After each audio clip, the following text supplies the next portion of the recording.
Hello, this is Storybooks channel. New videos are posted every day. Subscribe and click the bell. Yes. How could you think that about me? Michael looked at his wife, Adriana. What else was I supposed to think? She was very upset with him. I don't know. Call me first before you jump to conclusions. He resented her for being jealous of him today. Michael worked at a firm in the city, not the least of which was his job. Everything was going well. He never complained about life. Once upon a time, a handsome boy was born into an ordinary family. When he was brought from the hospital, he did not yet realize how lucky he was with his parents.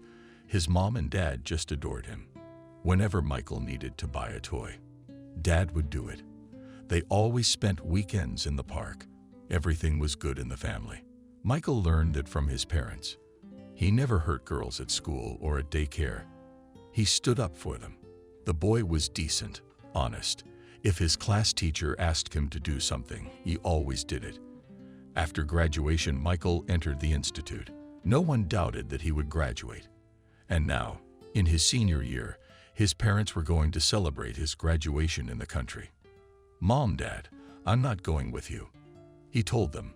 "What do you mean, you're not going? It's your party, and you won't be there." The woman didn't understand. "You don't understand. Graduation at school is one thing, but now it's graduation at the institute. I'll never have a time like this again. And now we're going to get together with our friends to meet. Are you trying to stop me?" He stood, smiling, looking at his father and mother. "All right, fine. Where are you going to celebrate?" His mom asked him. "We haven't thought about it yet, but I think we'll go to a cafe," the young man said. The graduation went well, as Michael expected. And then it began.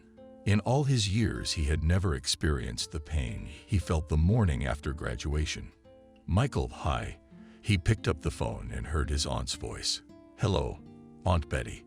He wasn't thinking about anything today. Most likely his aunt was calling to congratulate him on his graduation. "Sweet nephew, don't get upset." She started saying strange things. "Auntie, do not understand you speak more clearly," frowned Michael. "Yesterday, when your parents were driving out of town, their car was thrown into the oncoming lane. There was a head-on collision." The woman said. "What?" Michael asked her again. "Michael, your parents are gone," she told him. "I don't understand." He shook his head and couldn't get his head around what his aunt was saying to him. "I realize you're in shock right now. I just want to tell you, I haven't done anything myself. I will come soon, and we will solve everything." She spoke quickly. She hung up. He hung up, went into the room, sat down on the couch. What's going on? Had Aunt Betty told him the truth?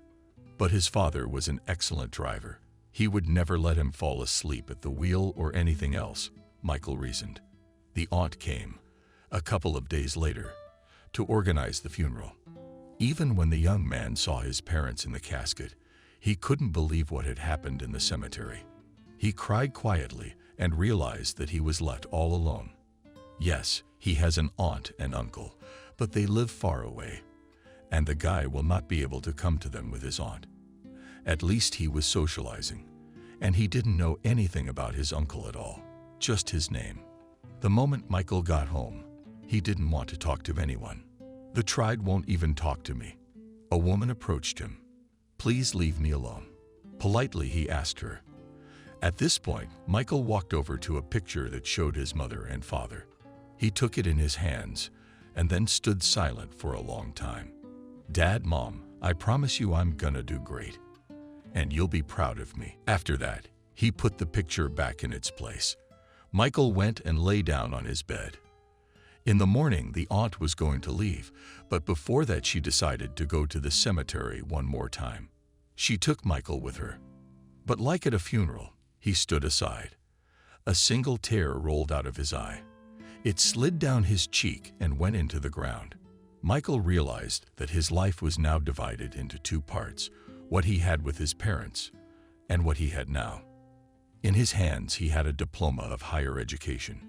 He could start looking for a job. The young man could not find anything suitable for a long time. The profession of cashier salesman did not suit him. He wanted something serious. So 6 months passed. One day in a cafe, the young man overheard a conversation between two men. They were talking about their firm needing a courier. Michael had already made a joke. He had already heard about this firm. And now that there was an opportunity to get a job there, it didn't matter who. He didn't want to lose that chance.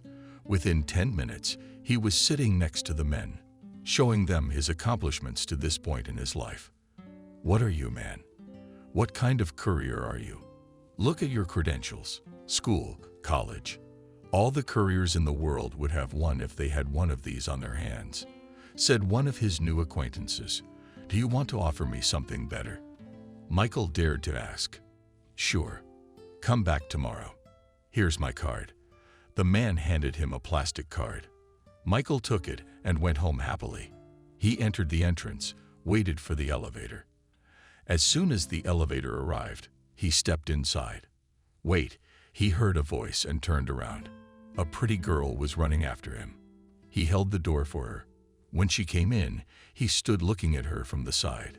"Do you live in this entrance?" he asked. "No, I came to visit a friend." She laughed. "I see. Who's your girlfriend?" "I just live in this neighborhood. I know everybody." Did he mean what he said to her? "You probably don't know her. She came to visit her aunt." "Well, that makes sense. Why haven't I seen such nice girls in our elevator in a long time?" Michael told her. He was smiling. The elevator stopped. "Are you getting off on this floor?" the young man asked. "Yes." "Why?" "No, it's just that I'm coming the same way."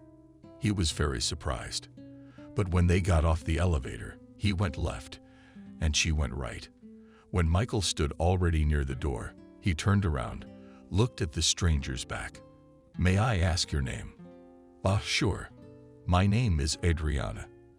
The young man inserted the key into the keyhole and had not yet made a single turn as he turned around again.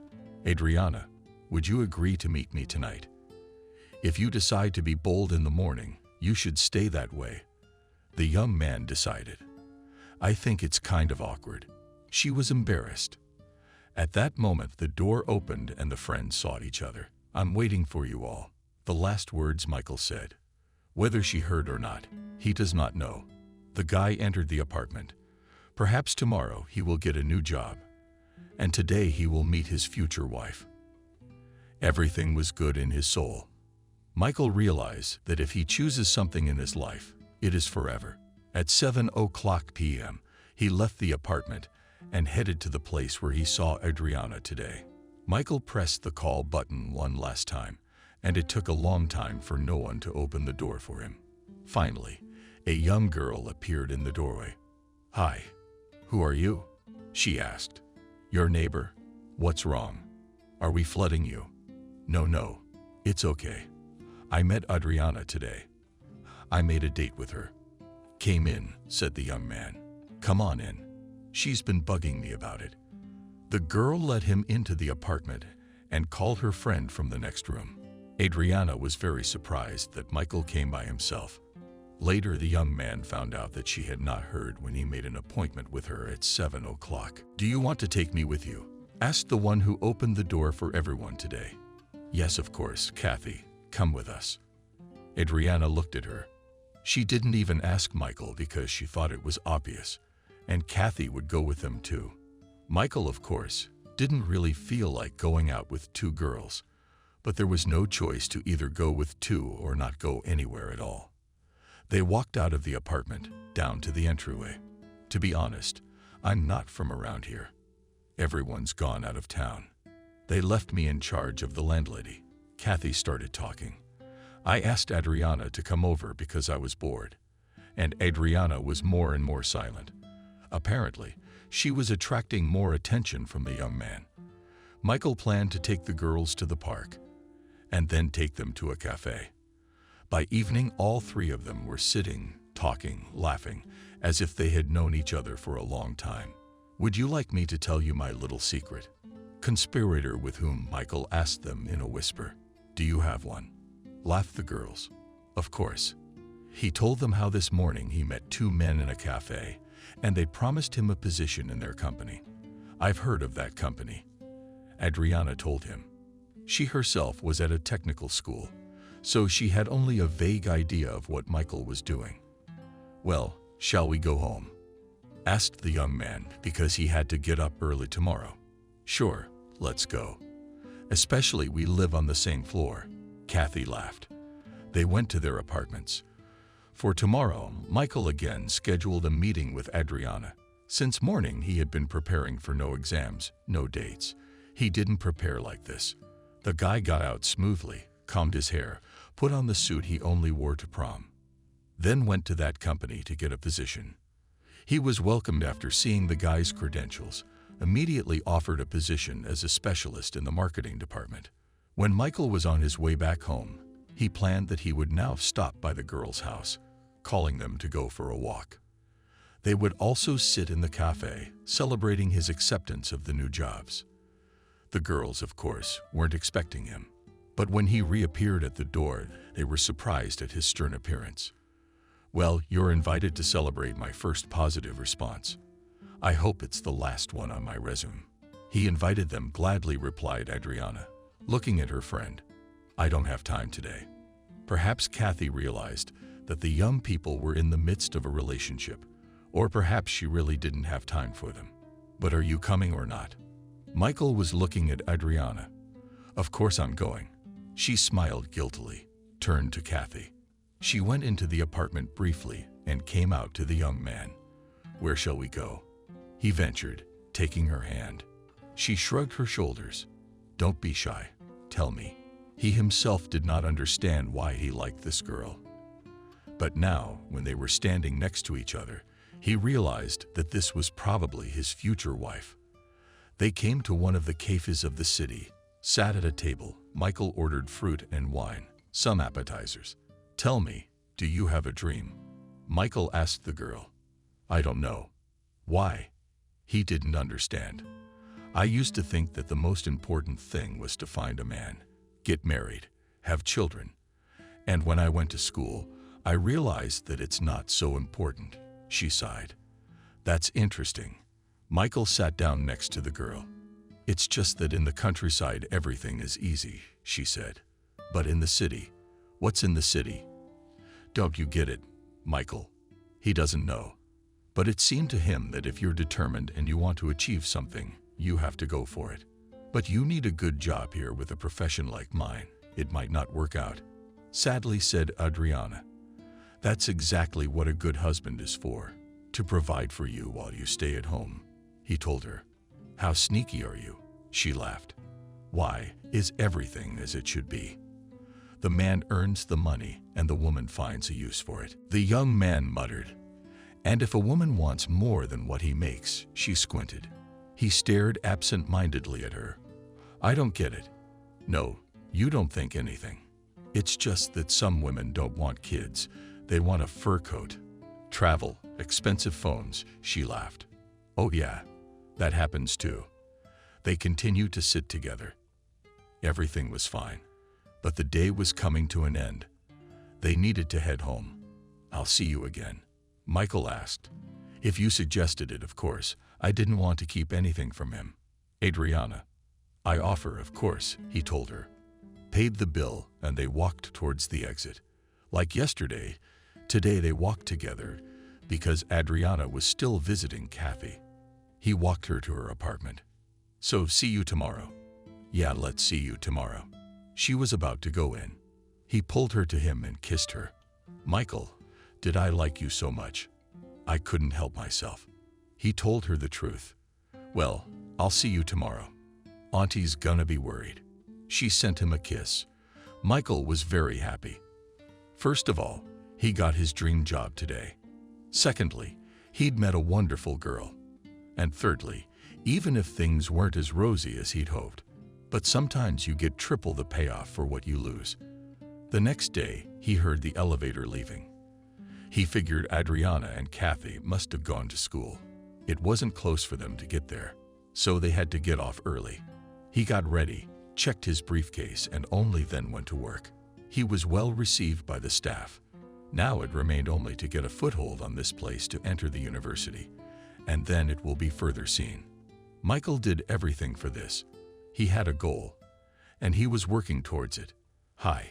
He saw his girlfriends from afar. Do you still live here? He asked Adriana. I decided to spend one more night, and tomorrow I'll go to the dorm, she answered. You know, if you don't want to go to the dorm, just get your stuff out of there and move in with me, he told her. Michael, I can't do that, she replied. What's the big deal? If you don't want to, no one will bother you. Just live in peace, please. At least I'll know you're there for me. Safe and sound. He was speaking from the heart. Well, if that's really true, I guess I'll go along with it. Adriana looked at Kathy again. The next day, she drove to the technical school, then checked into the dorm. All that was left was to pack her things, to wait for Michael to come to pick her up in the evening. It was very pleasant. In Adriana's life, it was the first young man with whom she was so close, and she really liked him. But here was my apartment. He led her into the hallway. Wow, she looked at. Oh, don't mind me. It's my parents' apartment. They died when I was still in high school, and then when I got here. I moved here. I see, she smiled. What did you think of yourself just now? Wow, I'm so lucky. Finding a man and getting an apartment. He laughed. If you keep talking like that, I probably didn't move in with you, Adriana replied. That's it. Calm down. Everything will be fine. He came up to her, helped her through with her things, and presently they entered the small room where Adriana was to live. Are you doing so well here? It's just like everyone else's. Come on. I've done practically nothing. Just a little redecorating. That's all I got to show for it. Even that was enough, she said. Now Adriana lived in the room, Michael in the hall. Naturally, they often crossed paths. The girl cooked. Met the young man with hot dishes. Kathy often came home to see her. Everything seemed to be going well.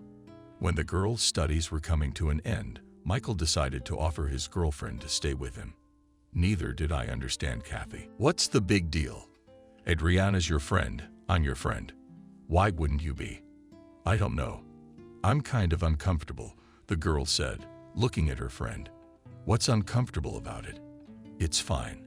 We're with Michael. She took his hand together. And you will live in a small room, at least for the first time, until you get a job. You know, I don't think I'd say no to that. First of all, I don't have to carry my stuff all the way out there. Secondly, I didn't know you were a couple, but I was pretty sure you were. Kathy was happy. After graduation, the girls went to look for jobs. Why would you do that? I didn't understand. Michael, you don't understand. I have to get a job. Why did I study then? And what did you study for? He held out his hand for them to hand him their diplomas. He saw that the girls were cooks. They gave him what he wanted. You know, I have a friend who works at a company, and they need workers in the canteen all the time. Will you come? He asked them. If it's okay, yes, they didn't refuse. So now I call them. He sets a time and you go there. He said to the girls, Michael. Adriana ran up to him and started kissing him. Okay, don't get sentimental. Go first, in case he doesn't like something. The young man said sternly, but there was nothing in the girls that could not like. In a few days, they passed all the tests and started working in the canteen. Everything was fine. Michael did not feel any discomfort from having two girls living with him. On the contrary, he liked that his house was always cleaned and cooked by Adriana. Will you marry me? One day he asked the girl. Is that a proposal? She looked at him. At that moment they were lying in bed, getting ready for sleep. Can you consider it a proposal? But since it was, she was silent, raised her eyes to the ceiling. Why are you silent? Was he puzzled? No, of course not. I love you. She put her arms around him and started kissing him. So if you agree, we'll set the table tomorrow, and I'll invite a coworker. We'll sit and chat, Michael said to Adriana. Adriana was so happy inside that she couldn't explain it. "Michael, where are we getting married?" Adriana asked. The next day on his phone. "Well, I don't even know. My wife and her best friend work at a huge caterer. So where are we gonna play?" "I don't know." He was joking again. "I got it," she said into the phone. She immediately told her friend. She was very happy for her. "You're lucky, Adriana. What kind of man did you get? Does he do everything for you?" Kathy sighed when she heard that. "Well, don't be jealous. You'll find one too." "I didn't want to talk about it." "Adriana, where's the girl?" waving her hand and sighing. "Everyone needs to start getting ready." The bride-to-be was very worried that it wouldn't work out. She first decided to write everything in a notebook. She opened the first sheet, put the number 1. Of course, under that number was the dress. Then 2. That was the restaurant where the banquet would be held. Then she gnawed on the tip of her pen and thought, why this point at all? After all, everything has already been decided. Crossed it out. So she began to think about what to write about the numbers 2. Guest, so you have to write about the invitation. What do you write there? Kathy asked her. I don't know. I just wanted to have a clear plan. And my head's a mess. She looked at her friend. Come on, she sat down next to her. They actually wrote a little plan of action as they turned the page. They started listing the guests they would invite to the wedding. Wow. Adriana looked at the list. Do you think Michael won't approve? Asked her friend then. I don't know. Adriana shrugged, even though she believed she was loved and did everything for her. After all, a wedding is once and for a lifetime. When practically everything was scheduled, the girls heard the front doors slam. It was Michael coming home from work. He went into the kitchen, saw the two girlfriends writing something about solving impossible problems. He joked. Look what we wrote. Adriana handed him a notebook. Great. He ran his eyes over the lines. Are you the best? She stood up and hugged her husband-to-be. Kathy was so happy for her friend that she just kept quiet. She didn't say anything for fear of jinxing it. On the weekend, the girls went to see the dress. Michael gave money, kissed her on the cheek, and told Adriana to buy what she liked. Thank you, sweetheart. She realized how much she loved this man. Choosing a dress was not as easy as they had imagined it would be. Adriana had always trusted her inner voice. When she wore the first dress, she liked it so much that she didn't want to try on another. But Kathy talked her into it. You what? One isn't a choice. What if the other one is better? She said that a few times. In the end, Adriana tried on so many dresses, but bought the first one anyway. I can just imagine how beautiful you're going to be. They left the store and walked down the street. Do you know how helpful you are? I don't even know how to thank you. Adriana turned around. Let's have a party tonight, suggested the girlfriend. Why not? Adriana didn't object. At first they wanted to do everything at home, because the girls knew how to cook very well. Then they talked together and decided that it would be better to sit in a cafe. They decided not to invite anyone, just the three of them. They always got together like that when they wanted to have a little fun. The girls got dressed up. They waited for Michael to come home. And when he came home, did you tell him everything? Did you book a table at the cafe? Michael asked. Why do you think everything will be busy? Adriana was surprised. Who knows? We should do it just in case. He was thoughtful. All right, I'll call you now. Went Kathy to the phone. Tonight was a very positive evening. Friends were sitting around the table, talking, discussing some of the aspects of the wedding, planning what they were going to do next. I should probably look for an apartment. I didn't ask, Kathy stated a fact. Why are you running ahead of the train? No one's chasing you. We'll see. Everything will be fine. Don't get upset, Michael said. Exactly, Auntie. Wait. A little supported the future husband, Adriana. Today they were coming home. They were laughing, joking. And when they got there, they realized how tired everyone was. And tomorrow they had to go to work. But Kathy said goodnight to the couple and went to her room. Come on, Michael said good night to you, too.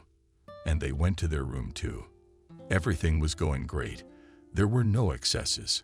Everyone was getting ready for the upcoming wedding. Adriana and Kathy continued to work, but at the same time they were doing everything they could to make it great. Kathy, look at the shoes. Adriana showed her friend in the store window the shoes she liked. Yes, they are beautiful, but look how much they cost. The girl was telling her, you don't think it's even worth talking about them, Michael. Adriana looked at her. I don't.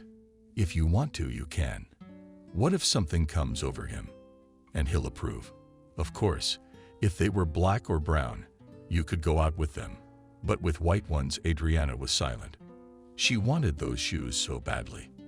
They came home and started cooking dinner. Everything was the same as always. In the evening, Michael came, and they all sat down at the table. And as they started to eat, Kathy looked at Michael. I know the politician saw those shoes today. They're amazing. But they cost the same, Kathy said. At that moment, Adriana froze too. She had already decided that she would not say anything to Michael.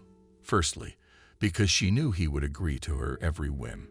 And secondly, they cost so much. And soon it would be their joint budget. Why didn't she say anything to me? And why didn't she say anything? Michael turned to his bride-to-be. I wouldn't mind having such shoes, but I realized that it would be a big hole in our budget. She began to justify herself. I don't want to hear anything. I want my wife to be the most beautiful. Michael told her, maybe we shouldn't do it after all. Adriana looked at Kathy at that moment. Somewhere in the back of her mind, she was accusing her of having spoken out.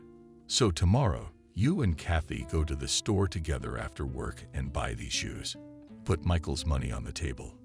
Okay, but maybe they don't fit me yet. Adriana took the money and put it in her purse. And then, when she and her friend were alone, she told her 10 more times that she was wrong to tell her about Adriana's secret. Come on, what are you, a friend? I knew right away you weren't gonna say anything. The shoes are really nice, Kathy smiled. Finally, the celebration came. Beautiful dress, shoes, though the bride was dazzling. Next to Kathy's girlfriend, who looked every bit as good.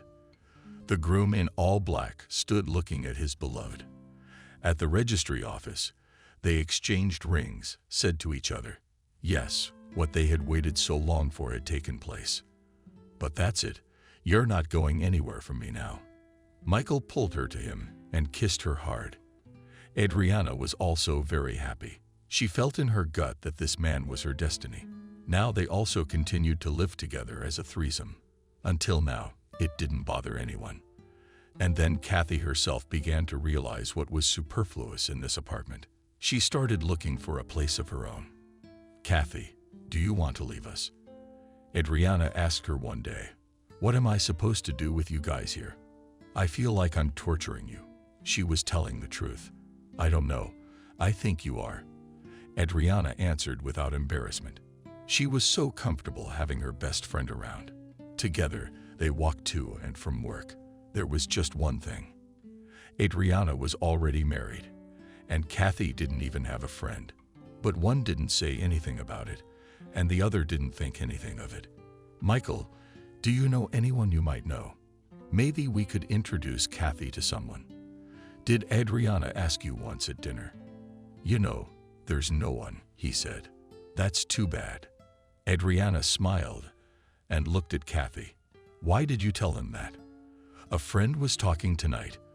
What if he had made a good friend? We could have introduced you. Maybe something would have worked out. Adriana told her, you know what? I'll find my own man, said Kathy. One day they were at work, and a younger man came into the cafeteria. He came up to the serving counter, taking a long look at something. Kathy noticed it and went over to him. Can I help you? She asked. Yeah, you know, I was driving by, so I thought I'd stop. I'd never eaten in a place like this before, but I couldn't take it anymore. He looked at her, smiled. Wrinkles immediately bled all over his face. Sure, let's have the first one. She walked over to a large tank in which there was soup. And what do you have for the first portion? Solnik. She waited for his decision. Okay, let's, since the Solnik agreed the man. The girl poured him a deep bowl of soup, then offered him the second. He refused the side dish, took only the meat, and then put the compote on the tray, paid and went to the table. Kathy saw that he had forgotten his cutlery and napkins. She took them and went to him. You didn't thank you. You are very kind and helpful. The girl, replied the guest. Kathy smiled and went to her workplace. The guest ate, and after turning in the dishes, went over to Kathy to thank her again. Not a week later, the man was back in the dining room. Now he came not just for fun, but in a strict suit and with flowers. He smiled and looked at Kathy. Hello, it was you driving by again. She walked up to him. No, beautiful. I've come to see you. My name is David. I'd like to know your name. He asked her. My name is Kathy, she answered, and she was very shy. Because all the canteen workers came out to see this concert. She looked back at those who were watching it. Her cheeks were aching. She thanked the man, took the bouquet, and stood there not knowing what to do next. Why are you so shy, child? Don't be. Tonight I invite you to the restaurant to get to know each other better. He touched her shoulder. Thank you. I will definitely be there, she replied, and saw Adriana walking towards her. Hello, David greeted her. Good afternoon, she replied. After that, Kathy introduced them to each other once more, and that was the end of it. Kathy, you see, I told you that everything will be fine in your life. Look at the man paying attention. The girl said and looked in that direction, where David had just gone. Adriana, he's twice my age. Kathy was looking at her. So what? He's a solid man, not some guy from the diner. Adriana didn't understand her. Yeah, he took me to a restaurant tonight. Kathy looked at the flowers again. Well, go and don't even think about it. The girl was happy for her friend. As they walked home, they only discussed what Kathy would wear on their date tonight. Remember the blue dress? Adriana said. Yeah, but it's really short. Do you think it would be okay if I wore it? Kathy said, and turned to her friend. Of course it's okay. You look really cute in it. They spent the rest of the drive discussing the rest of the accessories. When they got home, Kathy immediately took a shower and went to change. Now that she was ready, the girl really did look like candy. While in the hallway putting on her shoes, Michael walked in. Wow, you look beautiful, Michael said. Don't flatter me. Kathy lowered her eyes. How flattering is that? It's really true. He took Adriana's hand and drew her to him. They stood and watched as the girlfriend left the apartment. Now tell me, he smiled. Wait, come on. Go wash your hands. We'll have dinner. I'll tell you everything there. She sent him into the bath. When they were in the kitchen, Adriana told her husband everything. Not to say that he experienced any happy emotions, but he was happy for his wife's friend that everything had worked out so well. She had nothing to worry about right now. If David really liked her, then really everything would be fine. At this time, Kathy had already arrived at the restaurant. She immediately noticed David, who got up from the table and went to meet her. He had a bouquet of flowers in his hands again. Hello, beautiful, he said to her. He kissed her on the cheek, took her hand, and led her to the table. They sat across from each other. David had already ordered, so now he filled the glasses and raised his own to drink to the girl. Please, please, don't be shy. If you don't like something, tell her right away, he asked her. No, it's fine. They clinked glasses, bought some champagne, and started eating. Do you like it? David asked her. When Kathy tasted a piece of crab and its meat. Yes, thank you very much. It melts in your mouth, she smiled. David realized that the girl worked as a chef, so she must know a lot about food. I really wanted to please her tonight. The evening went great. They talked for a long time, and then David left his car and went to see the girl on foot. It was cool outside. They walked and talked about different things. When they were almost there, David stopped the girl and asked her if she would agree to meet him again tomorrow. Of course, she smiled for the hours they had spent together. It seemed to her that they had known each other for more than a day, and his age was not as noticeable now as it had been at first. "But I'll come and get you tomorrow. May I?" he asked her again. Of course, she answered seriously, but inside she was jubilant, as if some little child was happy that he had been bought a new toy or something. She walked into the apartment and saw that the door to Michael and Adriana's room was already closed. She didn't bother them, went to her room, and went over in her mind what they had talked to David about today. She decided for herself that now she would talk to this man. And if he was really as nice as she had originally thought, she would probably stay with him. Naturally, in the morning, when they woke up and went to work together with Adriana, the girlfriend had 1,000 questions that when and how Kathy told her everything, and about the fact that today they have a meeting again. The girl was glad that her friend had found a man for herself. In the evening, David did indeed, as promised, pick up Kathy. They just drove around the night city. He showed her around, told her what to do and how to do it. And over the weekend, he invited her to come to his house. "David, can I come? Not alone, but with friends," she asked him, because on some level she was afraid. But at the same time it was uncomfortable that he invited her alone, and she would come with someone else. "Sure, we'll sit, have a drink together, get to know each other," he agreed. When Kathy was home, she had already informed everyone about it. And on Saturday, the friends drove to the address that David had left Kathy. Wow! Adriana got out of the car and saw the huge house they had been brought to. Kathy didn't know anything either. She stood there with her mouth open looking at all this wealth. "So what are you standing here for? Come on in." David came out to meet them. Everyone went into the house. David met Michael. The table was already set. They sat down and started talking about different things. The company was very cordial today. No one was judging anyone. No one was jealous of anyone. Everything was going great. From that point on, Michael and Adriana, David and Kathy all began to socialize together. They would gather at David's house very often because it was outside of town, and it was very convenient. By New Year's Eve, David got tired of Kathy coming to him as guests, so he asked her to move in with him. I don't even know. Inside she was both happy and confused, but in the end she agreed. And they celebrated the most important holiday together. Michael and Adriana were left to live together. And the girl began to think that perhaps it is time for them to think about a child. The man was not against it at all. He loved children and wanted them just at first. Kathy was together with them. He was building a career. His wife was building a career. And since she didn't talk about it, he thought as it worked out, it worked out. David and Kathy. After they started living together, they didn't wait long and formalize their relationship. They didn't want to have a big wedding. They just called some friends and sat together in a restaurant. Adriana was happy for her friend. They continued to see each other on weekends. Soon her friend told Adriana that she was quitting her job.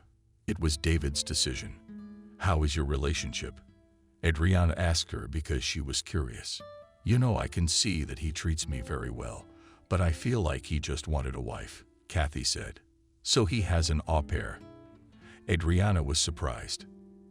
"Yes, he does. But now we're traveling to different events. He dresses me from head to toe, introduces me to everyone. I think he does it to make other men jealous that he has such a young wife," Kathy said. "Sad. Why so sad, friend? It's good when other men pay attention, and David will love you more for it." She didn't understand the girl's regrets. "You know, I'm glad that David asked me to marry him, and that I'm living in his house now. We're good, but there's nothing inside. Yeah, he's cute. That's all there is," Kathy said sadly. 2 years went by like that. Sometimes, when Adriana called Michael to visit Kathy, he refused because David was not at home at that moment. But his wife would persuade him, and he would go. And David wouldn't say anything about us spending time all together. He'd ask a lot. Michael, you're standing with him, aren't you? It's okay, Kathy reassured him, because she knew David never minded.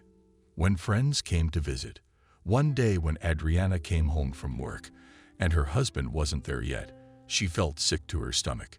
Since this morning, she had felt as if she had poisoned herself. She felt dizzy.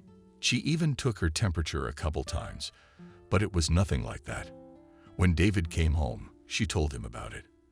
Adriana, do you think you're expecting a baby? Have you looked at her? You know, I didn't even think about it, his wife told him. I mean, it's been so long and still no pregnancy. And now that it's happening, she didn't think about it. Do you want me to run to the drugstore right now? Michael asked her, if you don't mind. At this point, she felt sick again. She went to the kitchen and drank some water. When Adriana returned to the hallway, she saw that Michael was gone. And a few minutes later, he was standing in the hallway already with a box in his hands. Here, go check one today.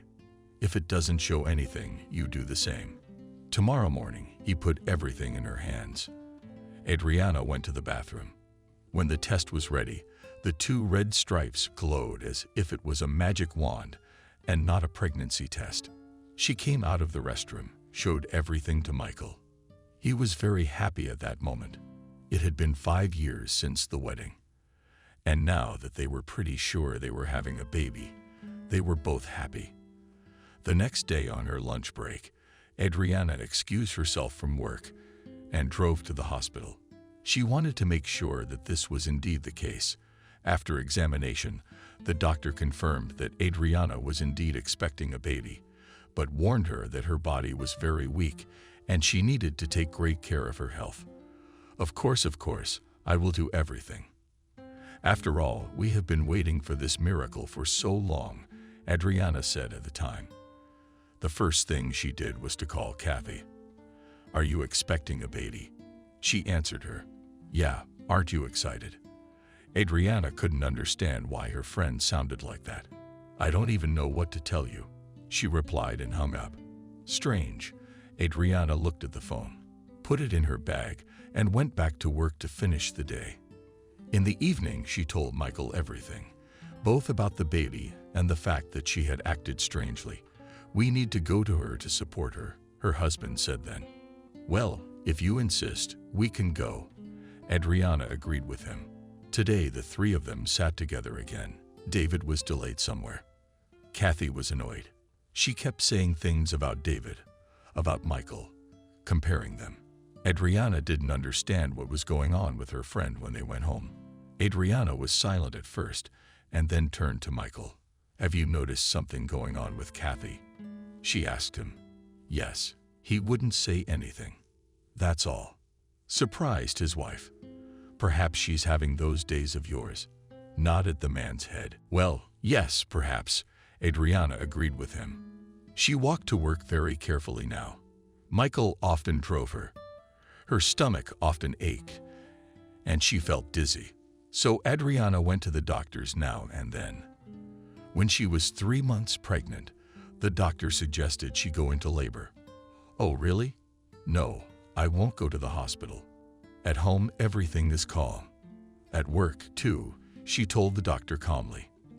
Do you realize that you could lose the baby at any moment? That's what the doctor said to her. Okay, let's make a deal. If I get worse, I will come right away and stay here with you. So Adriana compromised.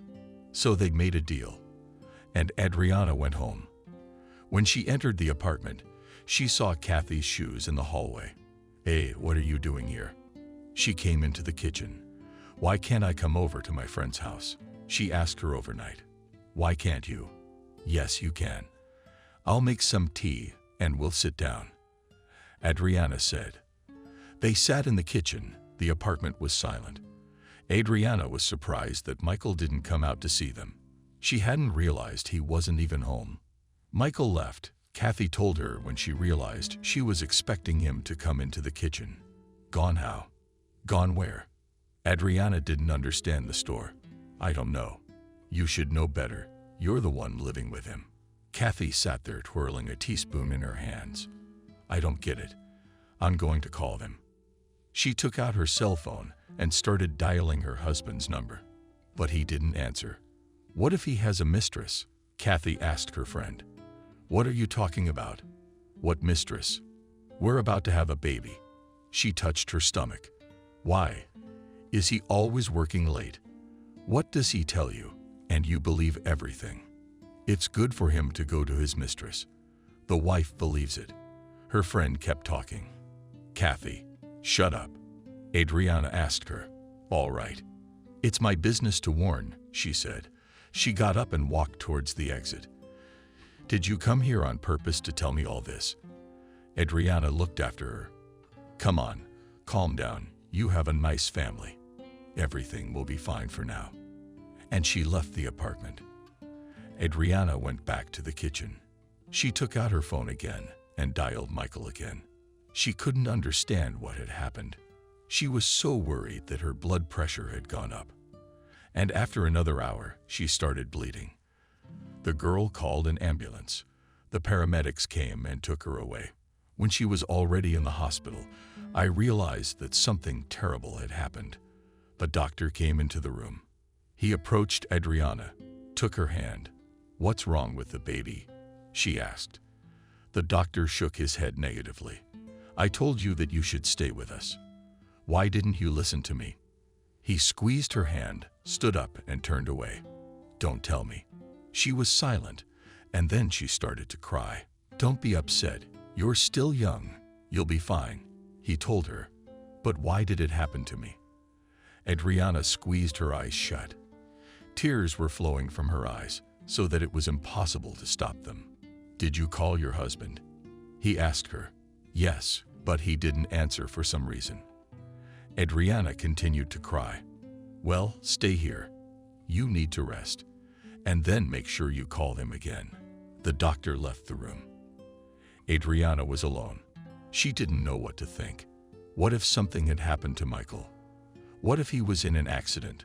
What if he'd been hit by a car? Where could he have gone tonight? Until the morning, the girl didn't close her eyes. She just couldn't sleep. And in the morning, her husband called her. Where are you? What's wrong with you? He spoke excitedly. Michael, where have you been? She asked him in a stricken voice. Tell me where you are, and I'll come and tell you everything. Worried, he said. I'm at the hospital. Our baby is gone, she replied, in a very sad voice. I'm on my way. He hung up the phone. When Michael arrived at Adriana's house, he told her that when Kathy arrived, she told him about David needing help to go, how not to help a friend. He dropped everything and went to David's. There was really a lot to do there. His phone was still in his bag, and he dialed her as soon as he'd arrived. It made sense, Adriana said, because she didn't care much about Michael's whereabouts right now. Their baby just wasn't there. Michael sat beside his wife. He didn't know what to say, what to do. There was only one thought running through his mind: regret that he wasn't home. It made the bullet so upset. He tried to speak some soothing words to her, but the woman was unsuccessful. Tears rolled from her eyes. There was no point in saying anything. I will need to go to David and Kathy again tonight, Michael told her. I don't want to hear that name again. Do you hear me? She punched him in the chest with her fist. What's wrong? He didn't understand anything, Michael. I may not be able to get pregnant again. This pregnancy was an accident, and the next one is not a sure thing. She was telling him. What are you talking about? Of course it'll work out. Couldn't calm down, Michael. Okay, we'll see, she said and wiped away a tear that had slipped traitorously down her cheek. When can you go home? Her husband asked her. I don't know. The doctor said I'm feeling better now. I guess we can go, Adriana said. They drove home in silence. They didn't feel like talking at all. Michael blamed himself for everything. Adriana fought back about the lost baby. When they were already home, Adriana just went to the bedroom, lay down on the bed, turned her back to the wall, and lay like that for a long time. There were so many thoughts in her head that she couldn't do anything. Sweetheart, take a pill.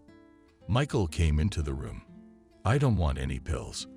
Without turning around himself, said Anna. He realized that their life was divided into before and after. He had always been a decent family man, coming home, helping his wife. And this happened here. Tell me, why? Why did she stay here? To wait for me, to bring me home. She told me about your mistresses, something else. What's it all about? Adriana turned to her husband. She was screaming and waving her arms. I don't know. He put his hands to his chest. You don't know. Then I'll find out. At this point, she became very dizzy and sat down on the bed. Michael sighed heavily. He went to the kitchen. He realized he was annoying his wife with his presence, and for about a month the couple just did not speak. Adriana knew that her husband went to David, helped them, but she could not even think about it, because in her head there was only one time. Kathy had told her about it. So she knows something. So she's seen something. What if they're all meeting together? But calling her friend was the one thing she didn't want to call. She blamed her for what had happened to her. It's been a year. Nothing in Adriana and Michael's relationship had changed. Just as they had grown distant from each other, they couldn't get any closer. She didn't trust him. Adriana, don't you think we should change things up? Somehow Michael sat down next to her. What exactly was she looking at him for? We used to be so good together, and now he stopped talking and looked at her. Do you know what Kathy told me about you? Adriana finally decided to have this conversation. What did she tell you? Was it interesting, Michael, that you had a mistress? She spoke quickly, because she didn't want to bring it up again. Adriana. And you believe it, he wondered. Why wouldn't I? She lowered her eyes and did not look at her husband. What a mistress. You're the love of my life. I met you and realized that you would be my wife. And now, no matter what anyone offers me, I will never trade you for anyone else, he hugged her. Adriana. She missed her husband's caresses so much that she buried herself in his chest and cried. It's true, she said through her sobs. Of course it's true. He pulled her tighter against him. From that moment on, life in the family began to get better. Although Adriana knew that Michael was still communicating with David, and she did not tell him anything about it, a few more years passed. At some point, Adriana's cell phone rang. She looked at the screen and saw an unfamiliar number. Hello, she answered the phone. Adriana, please come over. She heard Kathy's voice. Why? Immediately, she changed from grace to anger. David was dead. Her best friend had once told her. What had happened? Adriana really didn't understand. Yes, David was a man of age, but not old enough to die. I don't know. The hospital called me, told me to come over. Kathy was crying into the phone. Hang on, I'll be right there, Adriana said and hung up. Just for a second. She thought about whether to do it or not, but being responsive to people trumped everything else. So she drove to her girlfriend's house. It turned out that as David was driving to work, a car pulled into the oncoming lane. He swerved the steering wheel. The car flipped a couple times, and when the emergency services arrived, all they had to do was record the time and date of death. What a horror, Adriana said. How happy were we with him? So many years of sitting and rereading Kathy. Adriana, though, still hadn't forgiven her, but now she sat and comforted Kathy. Everything would be all right. You'll see, she told her. And then there was the funeral. Michael helped with everything, never left Kathy's side. Even afterwards, when they got home, he told Adriana to go and see Kathy, to see how she was feeling. Did you go with me to see your wife? No, go alone, she told him. Now Adriana had her own friends, her own interests, different company. She hadn't socialized with Kathy, and she didn't want to now. Every weekend, Michael would pack up, drive to his friend's house. He'd do the bath. He'd fix the gate. Every time he had something to do to help the girl. Let's celebrate New Year's Eve together, like old times. One day, Michael suggested to his wife, Michael, enough already. She asked him, what did I say? The man didn't understand. You realize that because of this person I lost a child, and I will never have children again. Why do you want me to start talking to her again?" Adriana didn't understand. "Adriana, life goes on. Things change. You have to be kinder and forgive people." He wanted to cheer her up somehow. "I don't want to forgive anyone. Why hasn't she called or written in all these years? Why was she so cruel that night? Why did she say all those things to me?" She started twiddling her thumbs and listing. "Adriana, why did you believe all that? You should have believed me, not her." Michael lost his temper too. "Go to your Kathy and celebrate New Year's Eve with her." His wife was mad at him. "Okay, everybody, we have to stop. We're gonna have another fight."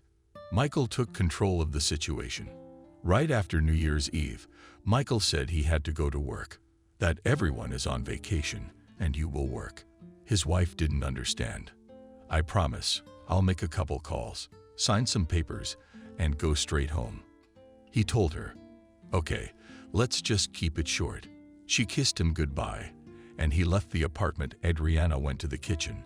She was preparing dinner, waiting for her husband's imminent return, but everything was already ready. Michael was still gone. She sat on a chair looking out the window. It was snowing in big flakes. Adriana began to remember how they had met Michael, how things had started for them. She smiled. It was starting to get dark outside, and her husband was still gone. Adriana cleared everything off the table, turned off the light in the kitchen, and went to her room. She turned on the TV. A movie was playing, but the woman couldn't concentrate on the plot. She kept thinking, where could her husband be? She kept thinking that maybe something had happened to him, but then she would probably get a call from the hospital. And then suddenly one terrible thought came into her head. What if he had gone to his mistress? Wouldn't he? Today is January 1st. Yesterday he spent the whole day with her. They congratulated each other, and today he should congratulate her. Adriana began to think to herself. She screwed herself up so much that she just turned off the TV. Light went to the bedroom and went to bed thinking about what her husband was doing wrong. She woke up in the morning, saw that her husband wasn't around. He smirked. "Oh well, she's got you so well drawn to her that you don't even come home anymore," she said out loud. She didn't want to think about Michael anymore. She went to the kitchen and made herself some coffee. As she sat at the table and drank it, various thoughts came into her head. Even though she didn't want to think about Michael, she couldn't do it. That was fine. But she was also talking to her lover to herself as she went to the bathroom and decided to start the laundry.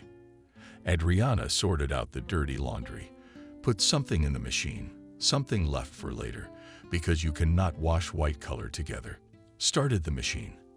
I went to my room, sat on the couch, and decided to call my husband's partner to ask if he really had to go to work yesterday. "Hello, Sam, hi." She started to speak when Adriana answered on the other end. "Hello." He was surprised by her call. "Listen, did Michael have to go to work yesterday?" she asked him. "Yes. They sent us new contracts before the new year. He had to sign them. He didn't have any other work." "Why did something happen?" he asked. "No, nothing's wrong. I just wanted to see if my husband was cheating on me," said Adriana. She hung up the phone, and at that moment she realized that Michael was not cheating on her. But where could he be now? Here Adriana started to get nervous. She got up, went to her room. Her wife didn't know what she wanted there. But at some point, when she was going through the papers, she saw her husband's passport. "I don't understand." She opened it. He'd gone to work without papers, without everything. I guess he really only had to sign something. It was no fun now. She dialed one hospital, another. But the man she was looking for was nowhere to be found. It was late in the evening. So Adriana decided to dial Sam again. "Sam, I'm sorry to bother you again.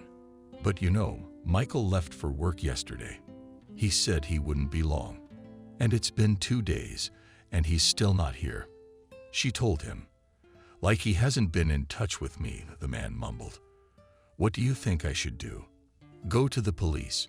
She asked him for advice. "You know, I'm not an advisor in this case, but I think it's worth a try.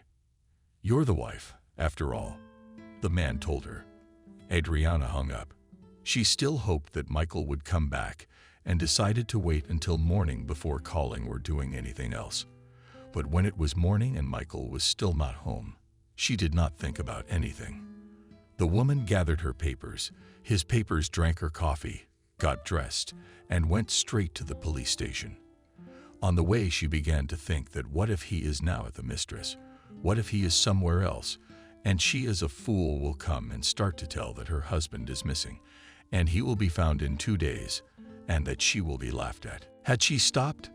No, I'm not going anywhere, she told herself.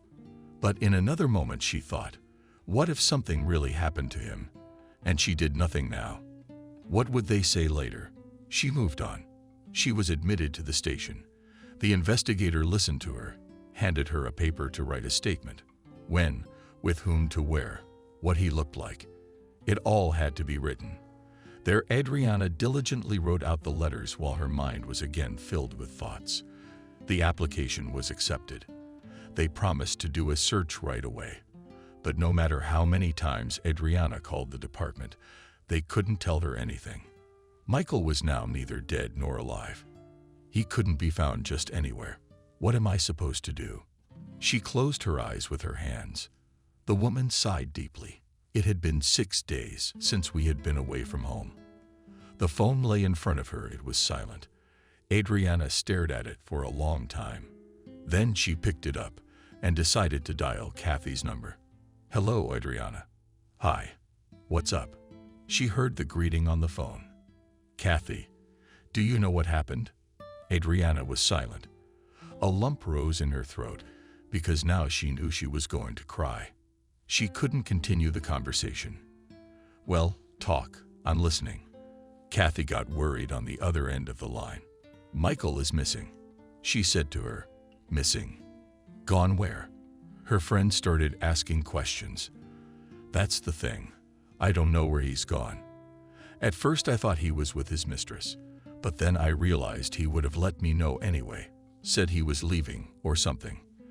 And then I went and filed a police report, but they couldn't do anything either. Can you believe it? On the morning of January 1st, he just left for work and never came back.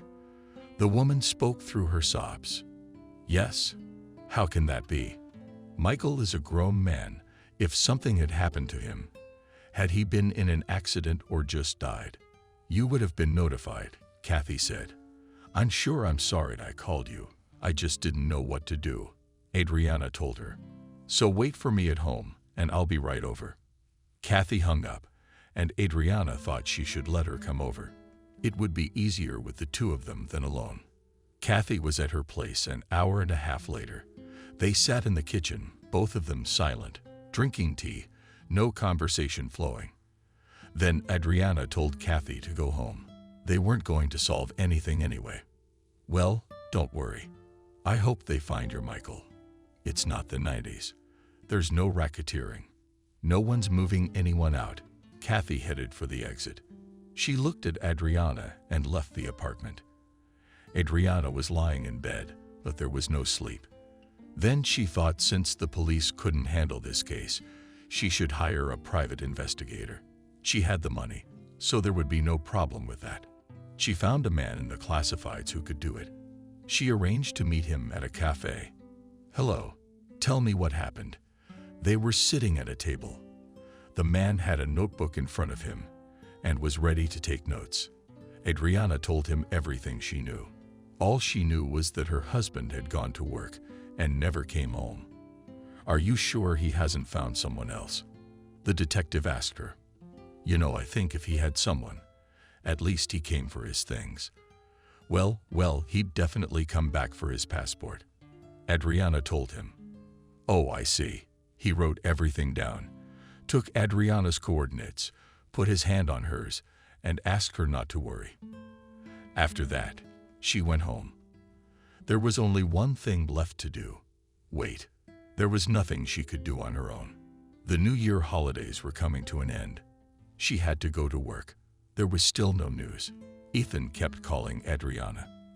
finding out about mutual friends and girls she might have seen in pictures or something, or maybe she suspected someone herself.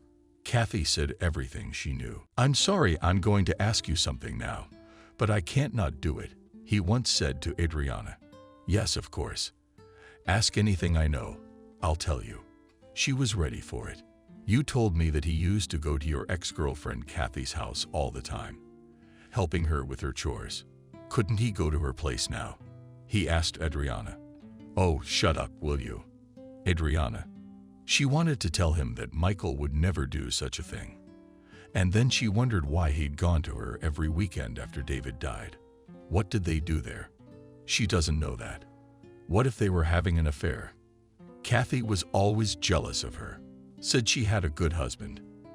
"Hello, Adriana, can you hear me?" Ethan said. Yes, I can hear you. I'm just thinking," she replied. So, was she pondering? Was Ethan wondering? You know, when Kathy's husband died, Michael used to go to see her all the time, saying he was helping out around the house. And now, I don't even know what to tell you. She didn't want to say anything bad about her husband, but at the same time, she had her doubts. "Okay, I heard you. I just needed to know if he had a reason to go there." He started to say goodbye, but it was goodbye. Waiting for news, Adriana dropped the call. And now she had something else on her mind. Could Michael have cheated on her with Kathy? Again and again, the thought came back to her mind. She thought about it, but couldn't come up with anything. A day later, Ethan called again. "Adriana, can I come over? Are you at home?" he asked her. "Yes, of course, come over." She was glad that he had some news. Adriana put the kettle on, took out some cookies on the table. She was ready to meet the detective. He arrived, said hello. They went straight into the kitchen. "But what do you have some news?" Adriana didn't know what to think anymore. She called the police. They too were just throwing up their hands. She hoped to get some results here. "Look, I don't know how you're gonna take this information right now, but let me talk. Listen to the end, and then we'll draw conclusions together." Ethan asked her. "Yes, of course I'm listening," she told him. "I asked you, Kathy, for a reason. When you said you used to socialize, you were family friends, I decided to observe her for a while. She's been acting very strangely. She hardly leaves the house, doesn't turn on the lights, even though I know she's inside. Maybe you could talk to her openly," Ethan asked her. "I don't understand what you're getting at. You think Michael is living with her and they are cheating on me together?" She concluded. "From what the PI said, no, I'm not saying anything. I'm just very curious as to why this is happening." The detective asked a question. "You see, there was an incident many years ago that made me feel very bad. After that, Kathy and I didn't speak to each other until after her husband died. And then I can't say we had the warm friendship that we used to have. And now I can't just call her up and say something like that," Adriana said. She sat there, squeezing her fingers so hard they were already red. "Okay, if you're still talking to her like that, maybe you and I can go to her place, see what's going on with her and talk." Ethan talked her into it. "If you know something, you can talk on the line." Tired of listening to him walk around. "Yeah, around. I don't know anything yet. I'm just guessing," he told Adriana. "Good. We can go to her place tonight," the woman said and poured more tea into the mugs. "Great, that's what we'll do," Ethan said. They talked some more with Adriana before drinking tea, and the man headed for the exit. "Thank you for taking so much of your time and for doing this." The woman spoke earnestly. "Wait, thank you, nothing has happened yet." He looked at her. Adriana returned to the kitchen and began clearing the table. She kept going over the conversation with Ethan in her head. Why had he started following Kathy in the first place? Why hadn't he thought that someone in the office might be involved in Michael's disappearance? And then another crazy thought popped into Adriana's head. What if Michael was on his way home and he'd been kidnapped? "That's enough of that kind of thinking," she said to herself. Adriana went to her room and turned on the TV to the channel where singers were performing. She listened to familiar songs and sang along.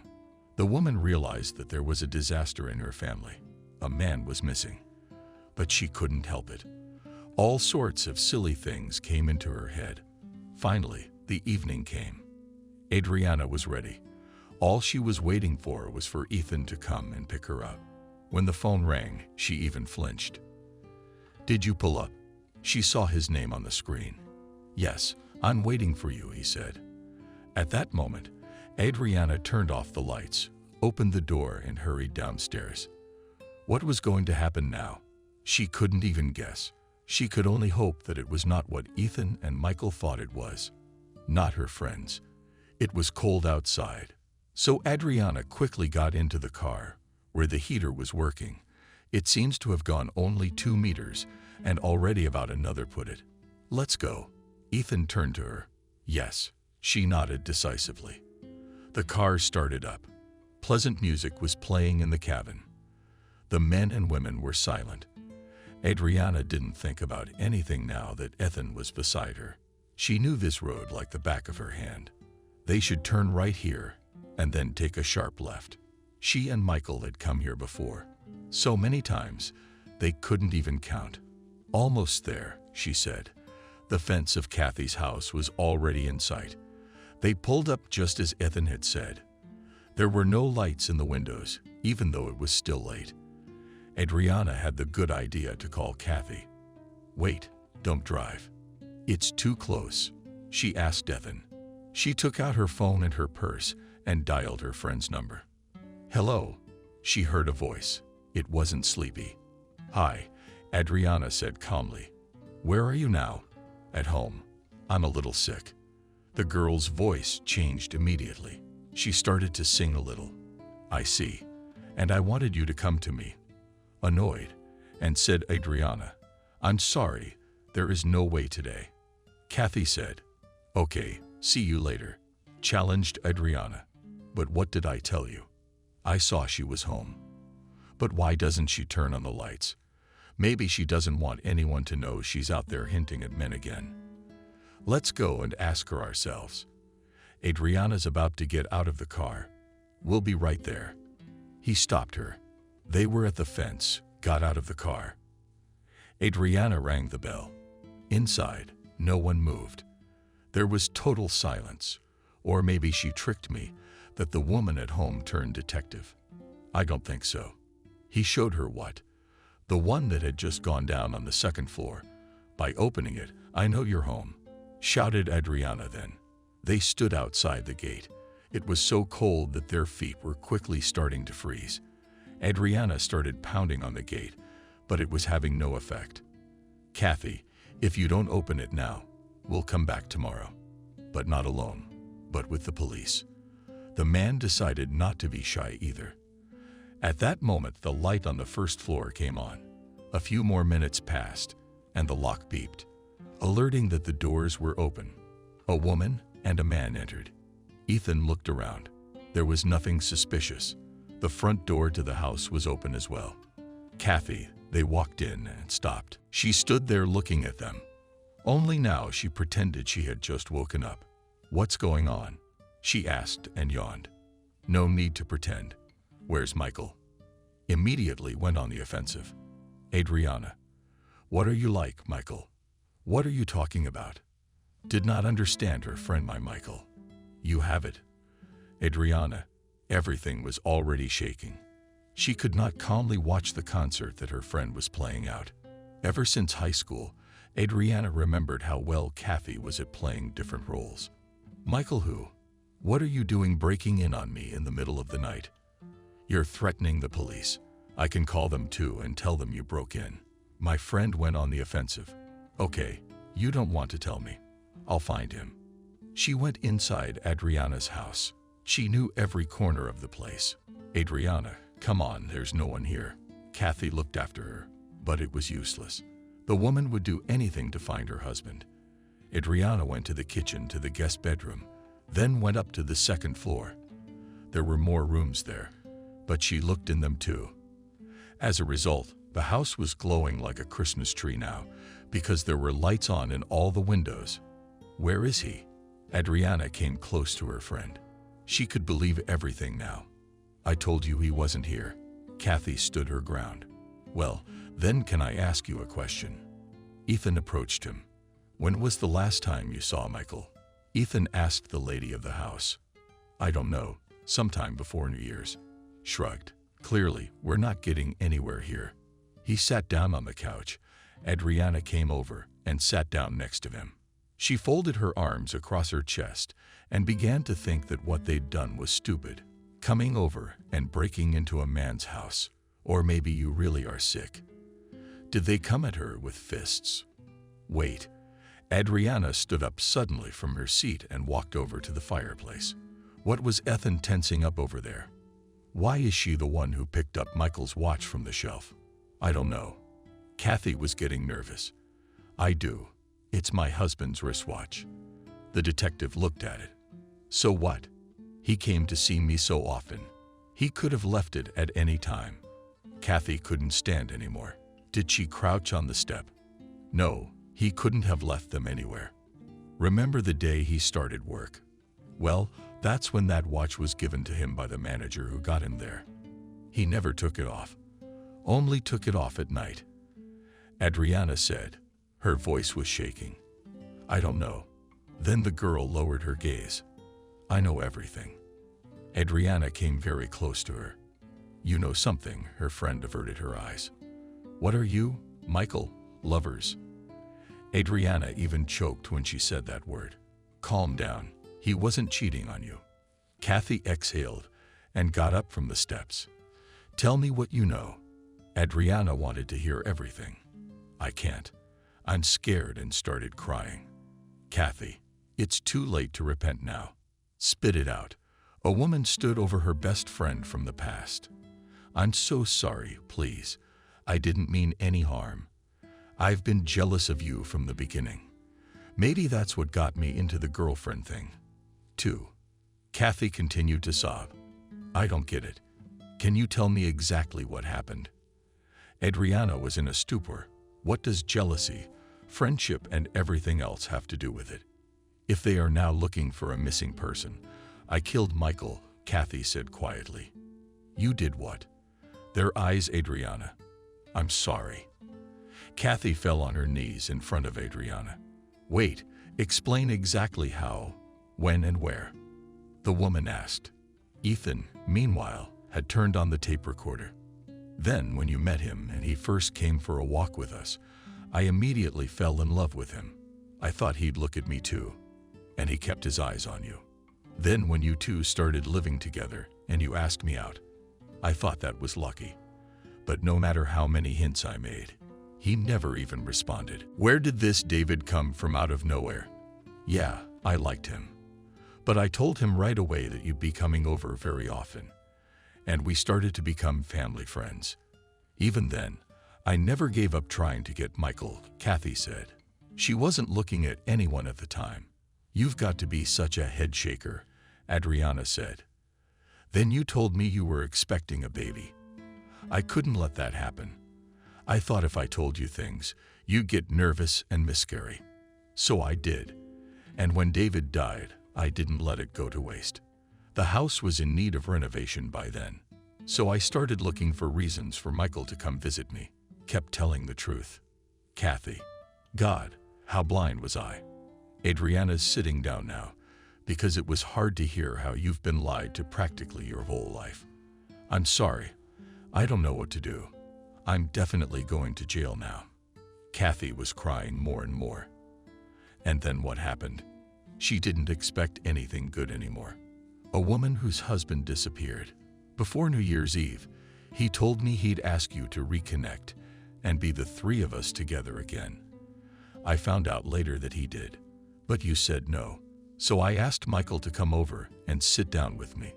He said he couldn't do that either because he didn't want to ruin things with you, and you'd celebrate New Year's Eve together. I was willing to wait. And when he called on the first of the year to wish you a Happy New Year, I thought of a new job for him, and he didn't say no. He said he'd do it quickly and come to you. She looked up at Adriana at that moment. Okay. At what point did you kill him? She asked then. She thought Kathy was not right in the head. He arrived as usual. I sat him down at the table, put out some salads, poured some tea. We sat talking. At some point, Michael said he couldn't eat anymore and went to the couch. At that moment, he took off his watch because he had to go to the yard. That's when I decided to let it be. When he turned around from the fireplace, I guided his neck with my hands and wanted to kiss him.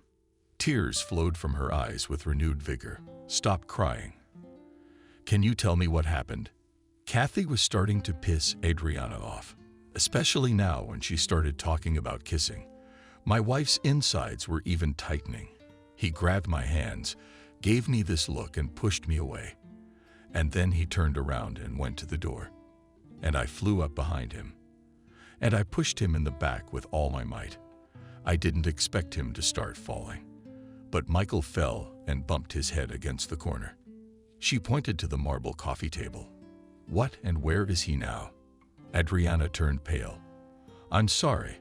I didn't mean to do anything wrong. It was an accident. Kathy started to yell.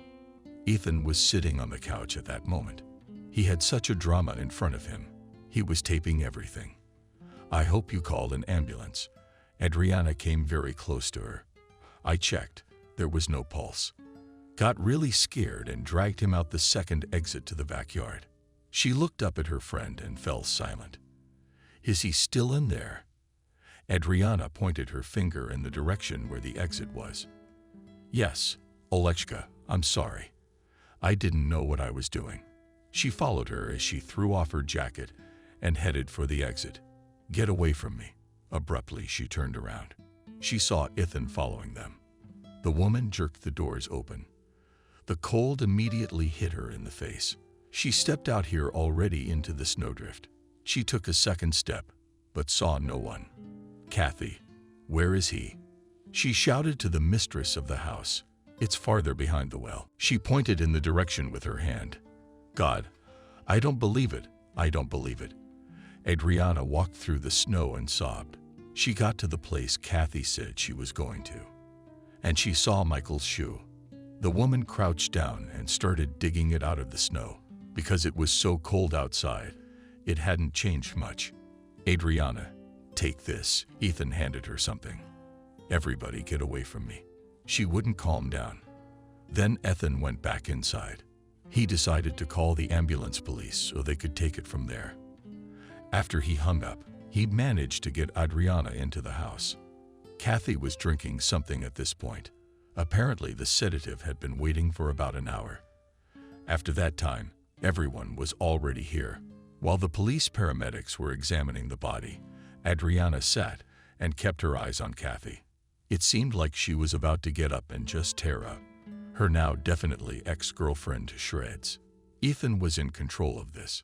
He knew the woman was in shock now, and in that stage she could do anything. We're taking the bodies, and we're taking you all too.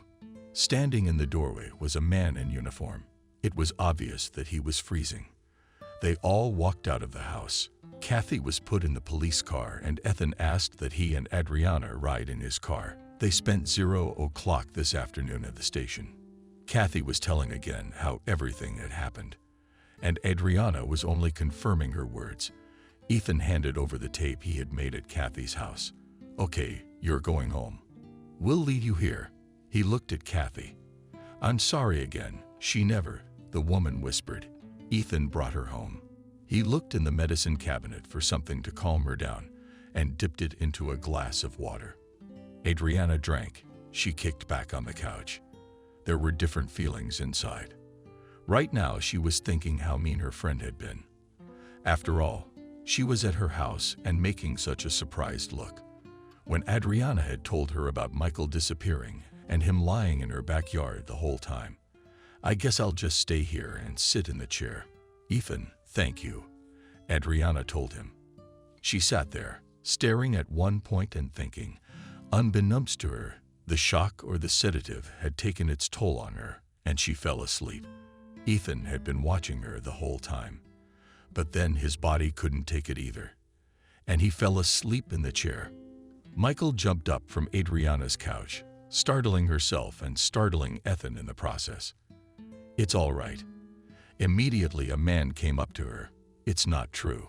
She cried, remembering last night. Unfortunately, but it wasn't. The man put his arm around her waist and sat her back behind the couch. Oh my God. The man I know took all my favorite people away from me a long time ago. Adriana started crying again. Ethan went to the kitchen. He put the kettle on and dug out her sedative again. He realized that even now he could not leave Adriana alone. He went to the kitchen, made coffee, and came back with 2 steps. Here, you need a drink. He set it in front of her. I don't want one. She shook her head. Good. He didn't argue with her. The time until lunch stretched very slowly, and when the phone rang in the silence, it was like a bell striking above his ear. Hello. Adriana answered the phone. Hello. Can you come over? A man's voice asked her. Yes, of course. She shifted her gaze to Ethan. He nodded his head. At the same moment, she got up from the couch and went to the front doors. The man followed her. Thank you for being there for me. I don't know how I would have done it alone. She turned to him. It's okay. Everyone needs the help of someone else, he said when they were already in the driveway. They got into the car, which Ethan walked around for a few more minutes, and only then did they drive. There was complete silence in the cabin. Everyone was thinking about their own things. When they pulled up to the station, Adriana couldn't get out of the car.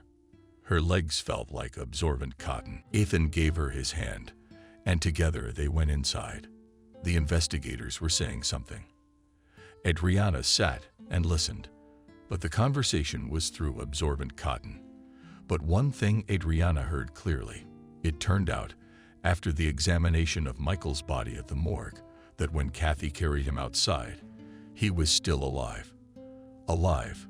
The wife jumped up from her chair. Yeah, he had a severe blow to the head, but his heart was beating.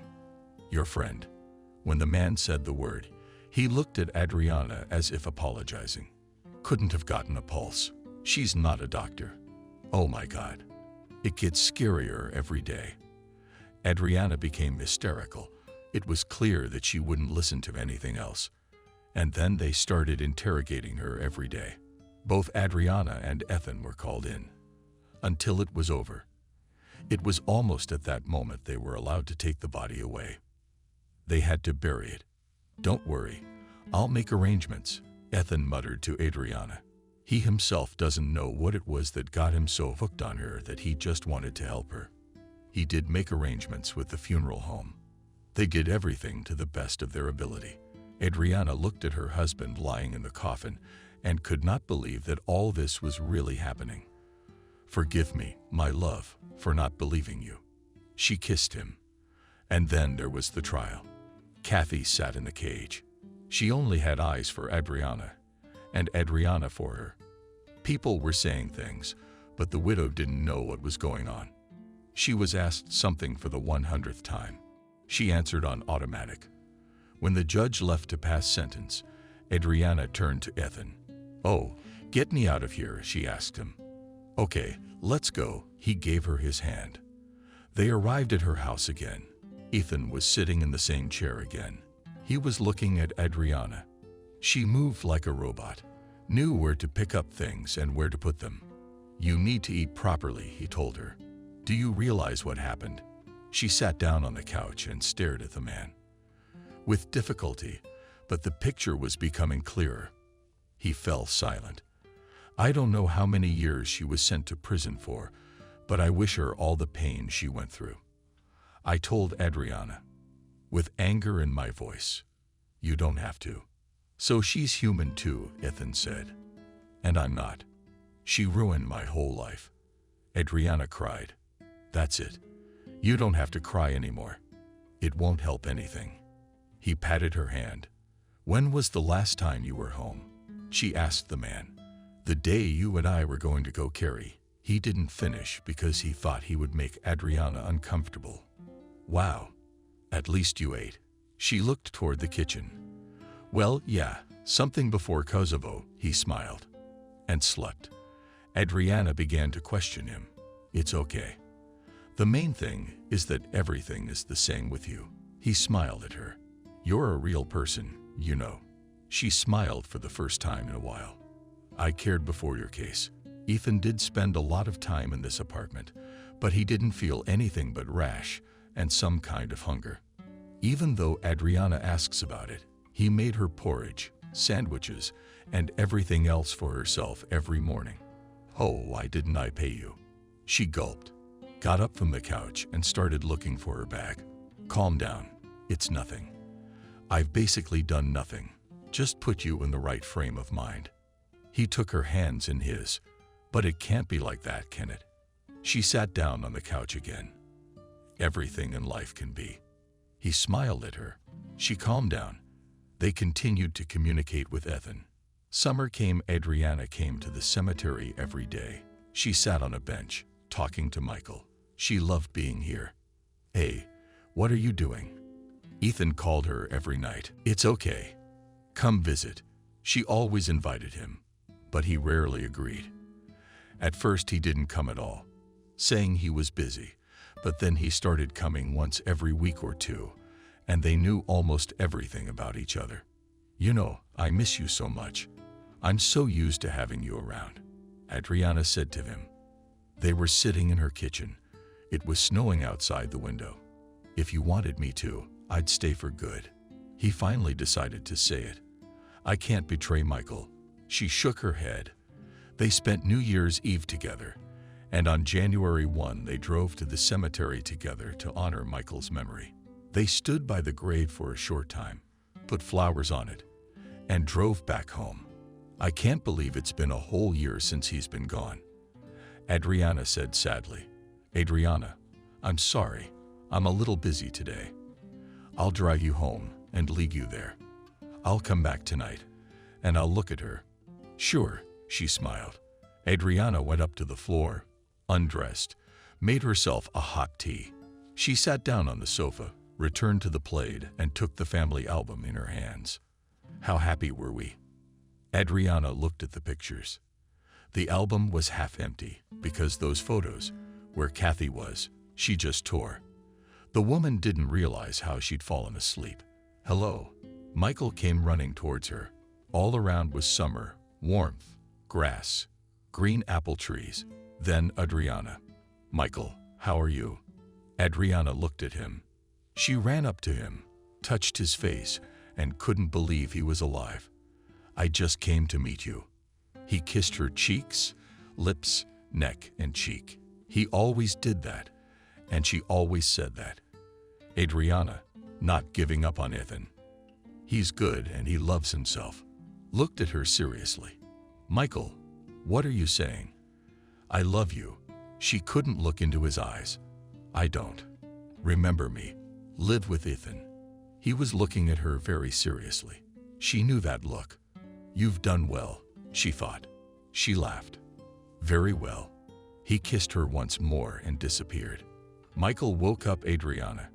She thought the smell of his perfume still lingered in the room. At that moment, the doorbell rang. Adriana went to open it. Ethan stood on the doorstep. In his hand was a bouquet of flowers. He smiled and held out a cake to her. I'm sorry. I just woke up. That's why so much for slowing down. She took the flowers and the cake and carried everything into the kitchen. I don't know if you're going to say no or not, but I brought champagne too.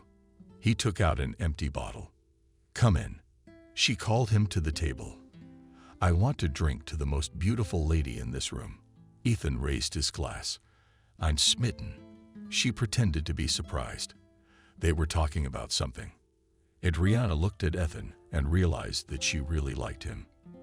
And Michael had said, rightly, that he was a reliable man. What are you thinking about? Ethan asked her then.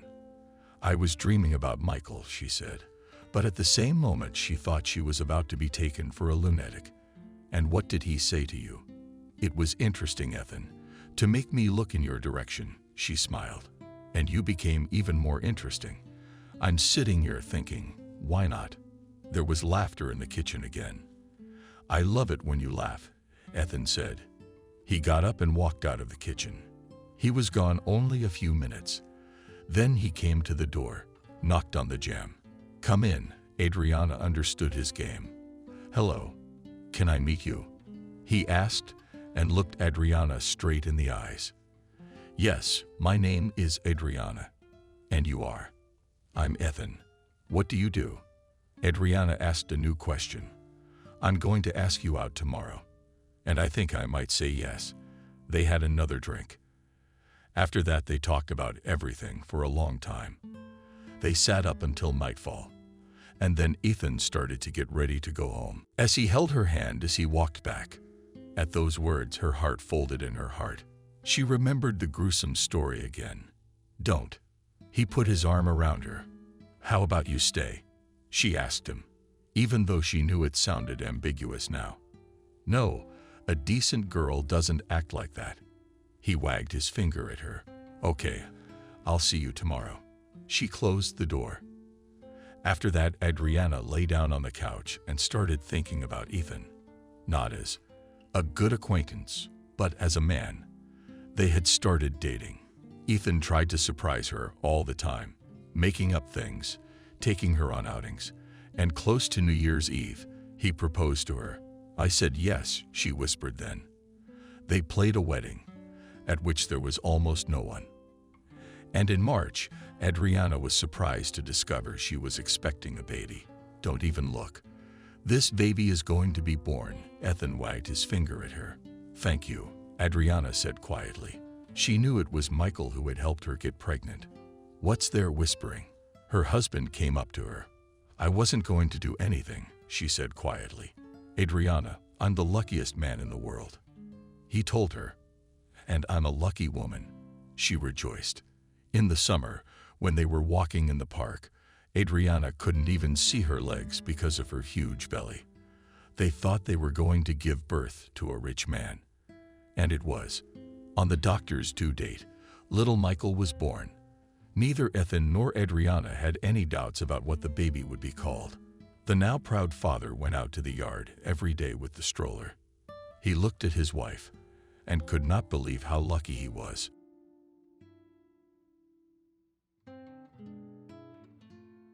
Subscribe and click the bell. There was no way they were going to meet. There was no chance. Their lives were like planets orbiting far apart in different orbits. Alex, a law student who had nothing to do at an expensive fashionable resort, was brought here by illness. Last winter he was depressed, and it came out of the blue. Yes, he studied for days and nights, sitting at the textbooks. Yes, he was in practice, where he saw such scum of the earth that God forbid he should meet them on a narrow path. And then one day he ran out of energy all at once. He lay with his back turned to the wall and stupidly looked at the geometric patterns of the carpet. He didn't want to eat, study, or even live. His mother and father were terribly worried. Alex was their only late son, a fictionally gentle, intelligent people.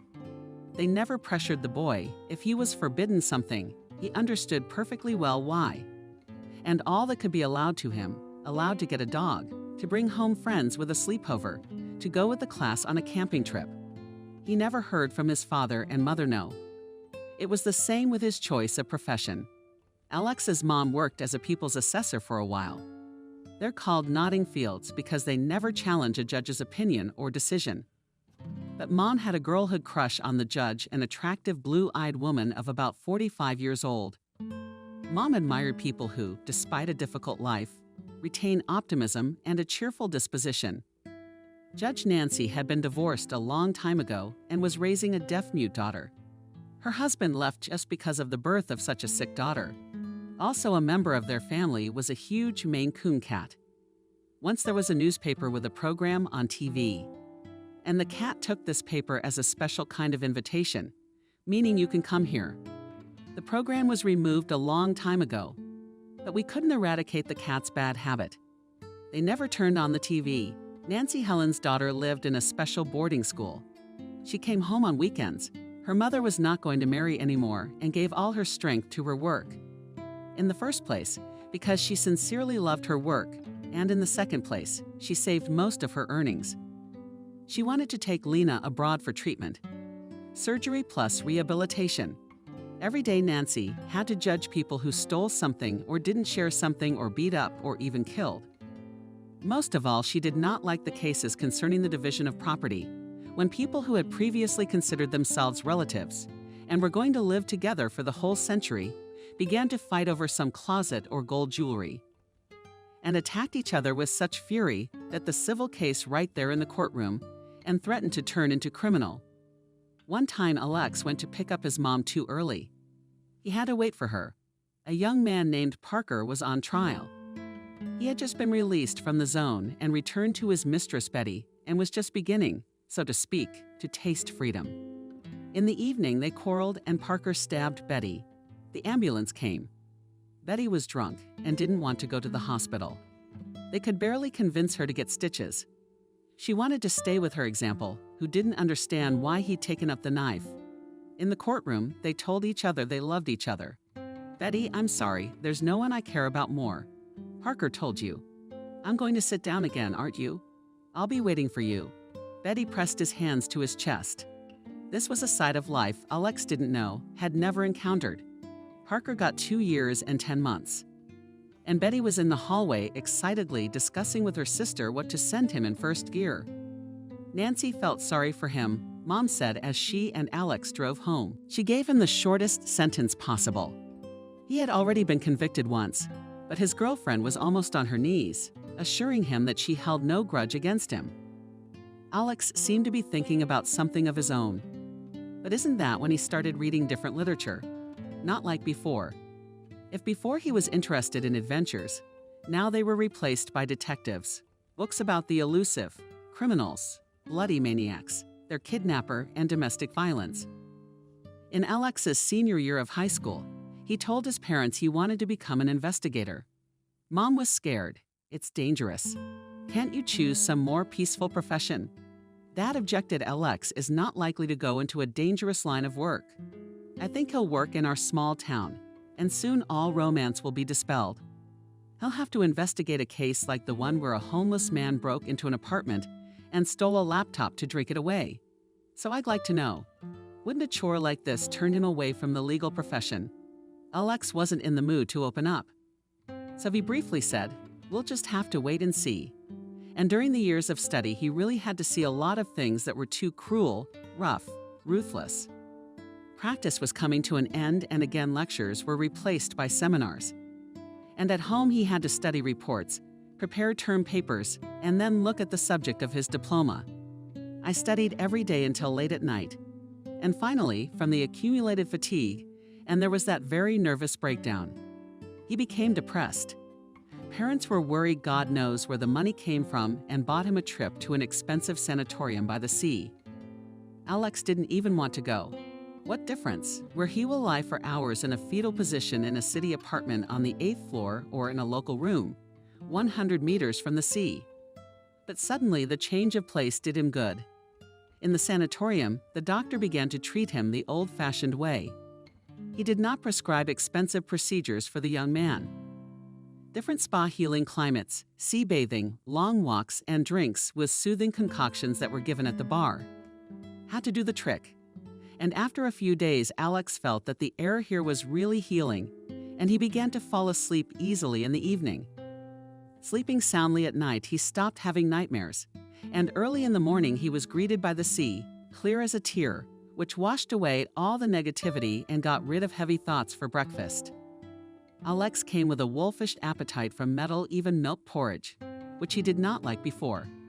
At the table, his neighbors were a father with a small daughter and a middle-aged woman.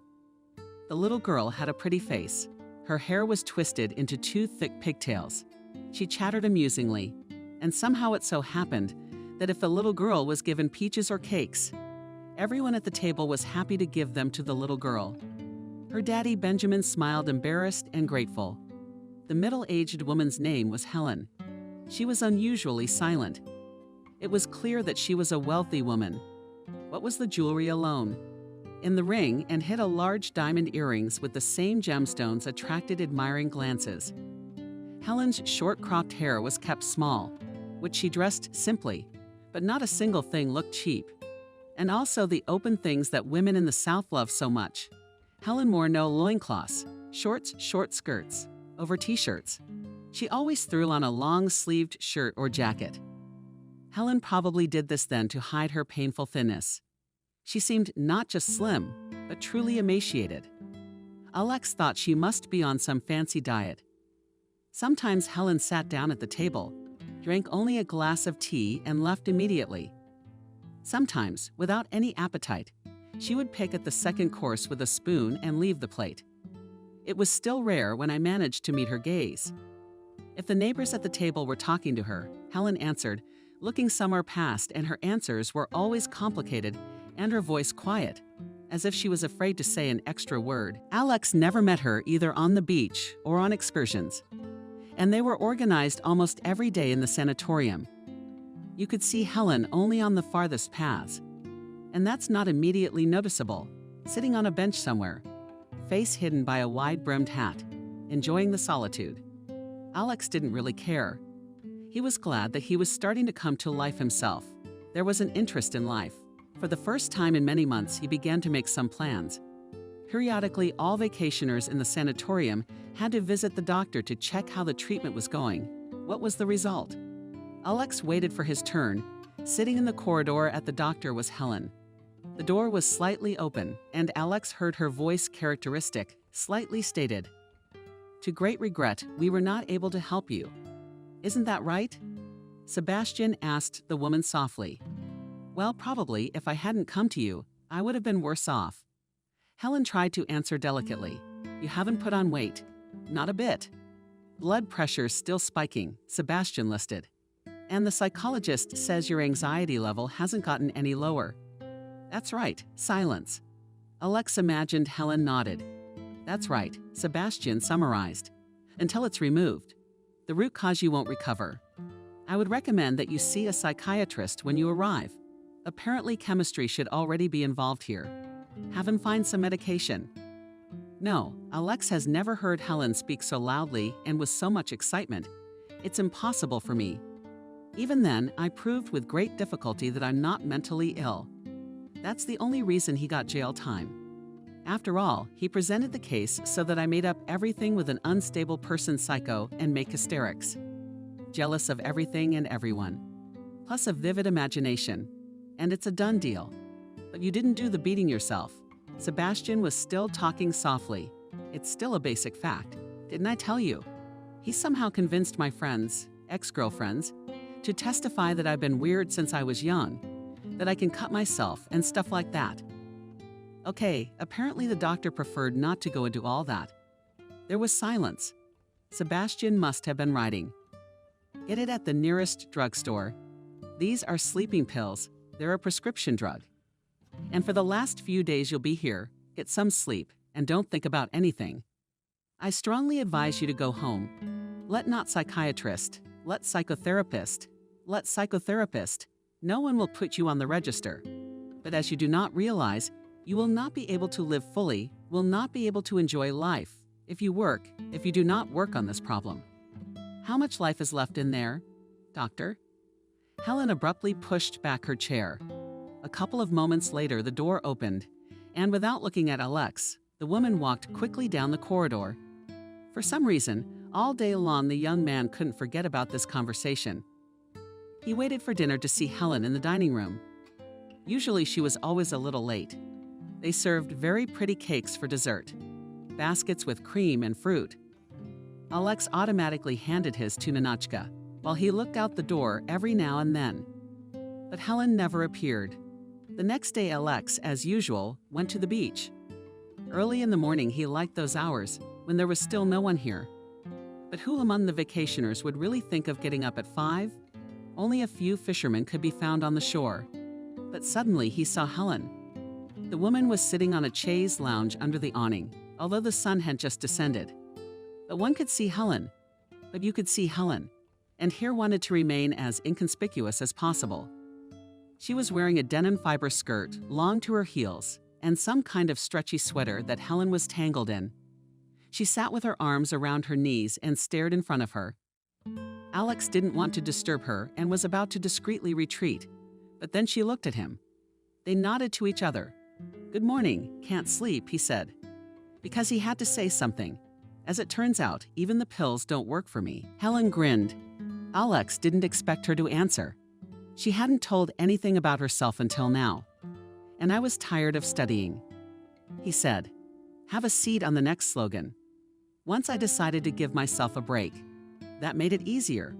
Maybe you should also not think about unpleasant things. As Helen looked him straight in the eyes. Can you do that? Teach me. How do I do that? Suddenly tears came to her eyes. Helen bit her lip and stared at the sea. He could think of nothing but the trivial. But there are no unsolvable problems in the world. Only if someone died, I died, Helen said. Isn't it obvious? Helen grew up with a stepmother, and once wanted more than anything to have her own home and her own family. Though everyone around her admired her father, her stepmother, and all three of Helen's children, and her two free, younger brothers. Her father was a scientist, a university lecturer, soft in family life, and a professor who was passionate about science to the point of madness. He forgot about food and sleep. If it was about his favorite science, his first wife died a few days after the birth of Helen. On the face of it was not so rare reason, a medical oversight. Later, someone changed all the records. I didn't punish anyone for that story. No one was suspended. And the grief-stricken professor never tried to get justice. Perhaps he wanted to raise his daughter on his own and never marry again. But after a few years, he met a young woman whom he sincerely admired, as he did.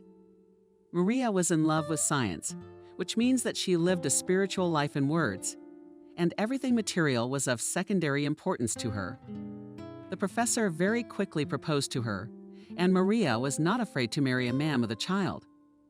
2 years later, she gave birth to twins and decided that she had had enough of children, although the professor had hired her an assistant from the beginning. Still, the small children demanded too much attention. The housekeeper took over the household, cooking, washing, cleaning. But her mother didn't trust her to raise the boys. Maria wanted to raise her sons in her own image. Spiritual came first. One couldn't put too much value on things. Not even the fact that the couple's child saw toys as living things. No discount was made.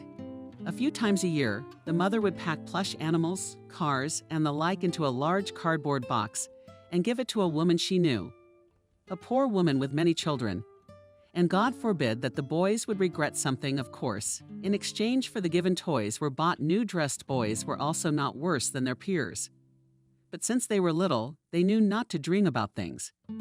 Fashionable backpack or in one ship, which itself will swim in the bathtub, grinds the water with a propeller. But about this or that book, or that recovered father, who had a heart condition, you can dream quite well. With the boys, this issue passed. They obeyed their mother, at least for the time being. But Maria, from the very beginning, tried to apply this method of upbringing and stepdaughter. However, she was disappointed. Helen did not accept the punishments. She cried. One time, she even had a nervous attack. Her father promised Helen for her birthday the same lush princess dress that the girls' friends had. Most likely, the professor didn't understand what it was all about at all. But he had the pleasure of going with Helen to the store and pleasing her with a grade. Helen was so excited about the gift, made on the eve of her birthday, that she put on the dress, not wanting to take it off. When she was nevertheless persuaded to change into a nightgown before going to bed, her stepmother took the dress and hung it up in the closet in the room, saying she would allow the outfit to be worn on holidays. Helen, from whose hands the coveted article had been snatched, burst into tears so that her hands began to tremble. And the next day she had a fever. And instead of a holiday with a cake and candles and balloons, instead of fun with her friends, Helen lay in bed in semi-oblivion. Then the father and stepmother had a long talk behind closed doors, and the stepmother backed off from raising her stepdaughter. She forbade Helen practically nothing else. The girl simply ceased to exist for her. If Helen addressed her with any question, Maria answered to ask her father. The professor was so busy, so far from real life, that very soon the girl had to become independent. Sometimes she asked her father about her own mother. Tears invariably came to the professor's eyes. Katya was so sweet, cheerful, with an easy character, that with her death all joy left the house. Apparently, Helen had taken after her mother in many ways. She tried to arrange for two factions to form in the house. After all, Maria has sons. The girl reasoned, so let her be with Benjamin and Tony, the three of them, and they will not be bored. And Daddy's mine. Otherwise, it's not fair. They're together, and I'm alone. But the stepmother was quick to put an end to her daughter's claim to her father's attention. She believed that no one can be closer to her husband than herself. They work together, they have common interests. And Helen is growing up. And soon she will have her own life and her own spouse. Thus, the girl's relatives were replaced by her friends. She often stayed with them for days at a time. Her friends' parents didn't mind. No matter what, Helen was well, raised in a friendly manner, always tried to help with the housework. Sometimes someone would say, "I wish I had a daughter like that." Helen would only flinch. Apparently, deep down, it was weighing on her. The fact that, unlike her peers, she did not have a normal family, and she really wanted to have one. No one came to Helen's graduation. The professor was very busy. There was some important meeting of the scientific department. He asked his wife to go to the school, but at least for the solemn part of the awarding of certificates. But Maria made a distant sign. "I haven't been involved in Helen's education for a long time. I don't want to be a hypocrite, participating in this celebration." The professor only shrugged his shoulders and smiled guiltily at his daughter. "I apologized for the way things turned out." However, Helen was already hardened by life, and she only grinned. She did not expect anything else. However, the behavior of her father she still assessed as a betrayal and chose a university for herself in another city. Her father rented her an apartment. Here you have to give justice. The stepmother never interfered if the father spent money on his daughter. "I know for myself in the hostel, and it is difficult to study well," said the professor. "There you stay up late, you bring friends. And if you are going to study seriously, you need a quiet and working environment." He went with his daughter, visited her new apartment, gave a generous sum of money for Helen to buy everything she needed. But when the girl became a student, her behavior changed. It's as if she got to all sorts of entertainment. Now she often lingered in nightclubs, carefree fun with new friends. They could drink so much that they could hardly tell the cab driver their home address. And boys for the evening to pick up and afford any other craziness. And Helen dressed in ways she never would have thought possible. She used to wear bright, flashy things. She used to leave her hair loose. She was naturally very good-looking, and she was never without male attention. Another thing is that now she remained as kind and trusting as she had always been. She was introduced to Leo by a classmate. Julia had a boyfriend, and he had a friend. Why not sit together with the same company? They were already settled at a table in a cafe. The friend's boyfriend was running late. But when he showed up, Julia's face stretched. She must have thought she blundered. Finished with the wrong guy. Suddenly he looked like he'd stepped out of the pages of a men's fashion magazine. No, in this case it didn't matter what he was wearing, but that hard face. The sneer. Such bright eyes and black eyebrows in the span of a young girl is covered with pictures of such a Superman. His bedroom. It was strange that Leo still didn't have a girlfriend. He willingly took on the role of Helen's beau. For the rest of the evening, he took care of her, pouring her wine, laughing at her jokes. And when the party was over, he walked her home. Perhaps it could have been limited to a few kisses goodbye. But Helen saw no reason why not. Why shouldn't they end a wonderful evening? On an equally marvelous night, she took her new pal by the hand and carried him back to her house.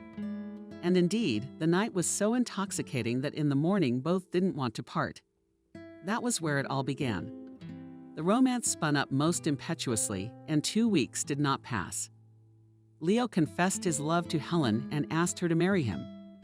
She was amazed at such a hasty decision, especially since, having looked at her family, she did not want to get a stamp in her passport as soon as possible. Girlfriends met the news differently. Someone who enthusiastically forbade and began to ask for a wedding, preferably as a witness. Someone who has already seen the handsome Leo and frankly envied. And Sophia's closest friend only shook her head. Sophia was not a prude at all. She was happy to open up at the same parties that Helen was happy to pick up guys for one night. So Helen was all the more surprised. "What do you like?" she asked. "I'm not getting married yet, but you should have seen how beautifully he proposed to me. All honorable." On her knees, with a bouquet of flowers and a stunning gilt diamond ring, Helen showed her hand with a dainty ring. "I said I would think about it." With poorly concealed pride, she said, "And at any rate, as long as I wear the ring, I will be faithful to it." And what did he interrogate Sophia about?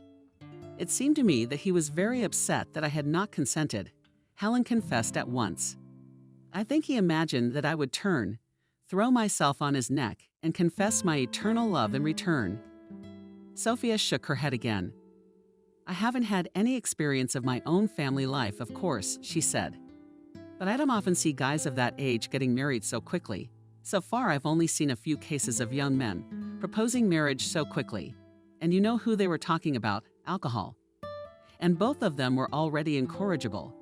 Or, as they say, incurable. And they'd already tried marriage, but their wives couldn't take it for long." "You mean he drinks?" Helen laughed. "I'm gonna disappoint you, but I'm a leader in this business. You know I sometimes can't resist an extra cocktail, and he doesn't even guzzle. He's driving.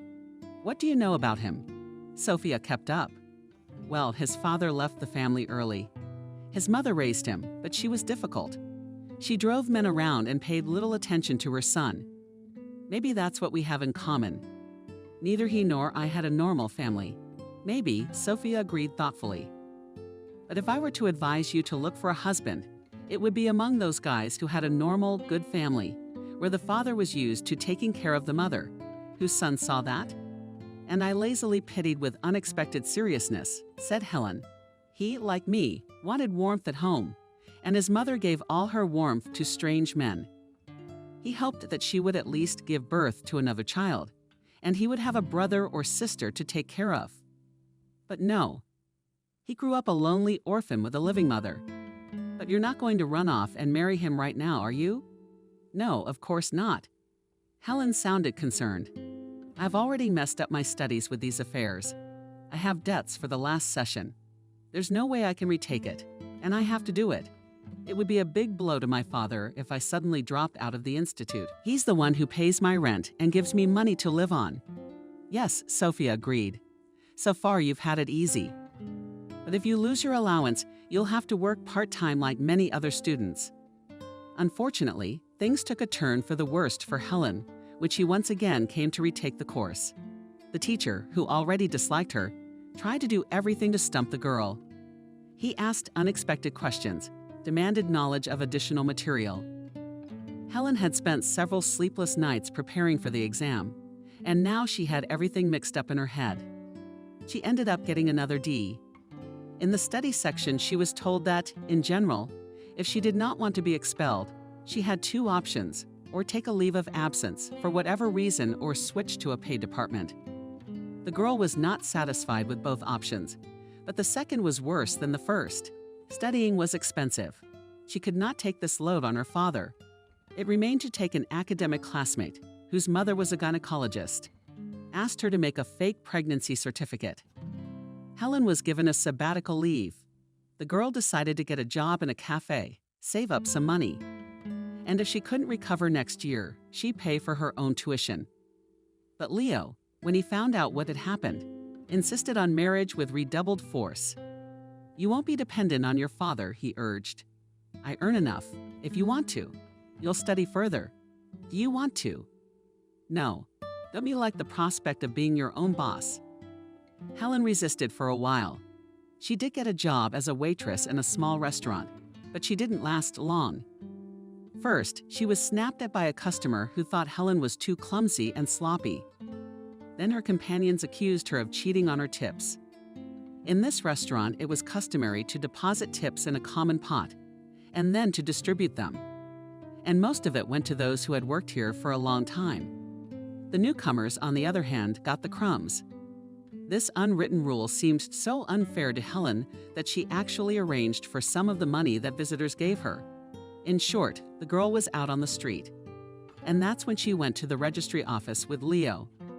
They took the application, and the glowing groom asked her what kind of wedding she wanted. Something modest? Helen asked, You don't have to spend a lot of money on all this tinsel. I'm fine if we get a table somewhere. Oh, that's fine. Leo seems to be okay with that. I wouldn't want to be the lead in a play where everyone's staring at you. Helen laughed at you. You're the one who's handsome like a movie star. Not me. I'll be invited. By the way, I haven't been to your house yet. You haven't met my family. My relatives live on the other side of the country and are unlikely to come to the wedding. I'd love to show you the house next weekend. Only now it seems too small. I never thought about it before. But now that I've met you, I want a big, very big family. Helen only laughed. No, she didn't mind children. But first, he'd have to get his degree. The day before the wedding, he gave her a present.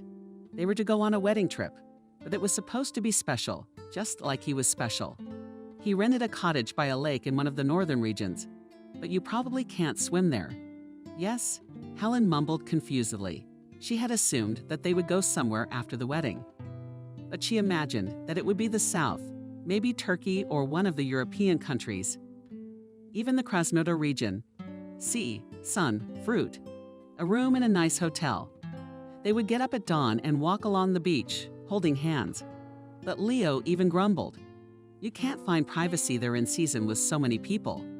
The beaches are jammed with excursion crowds, and I want you and me to be alone. And after a few days, Helen was convinced that her husband was right.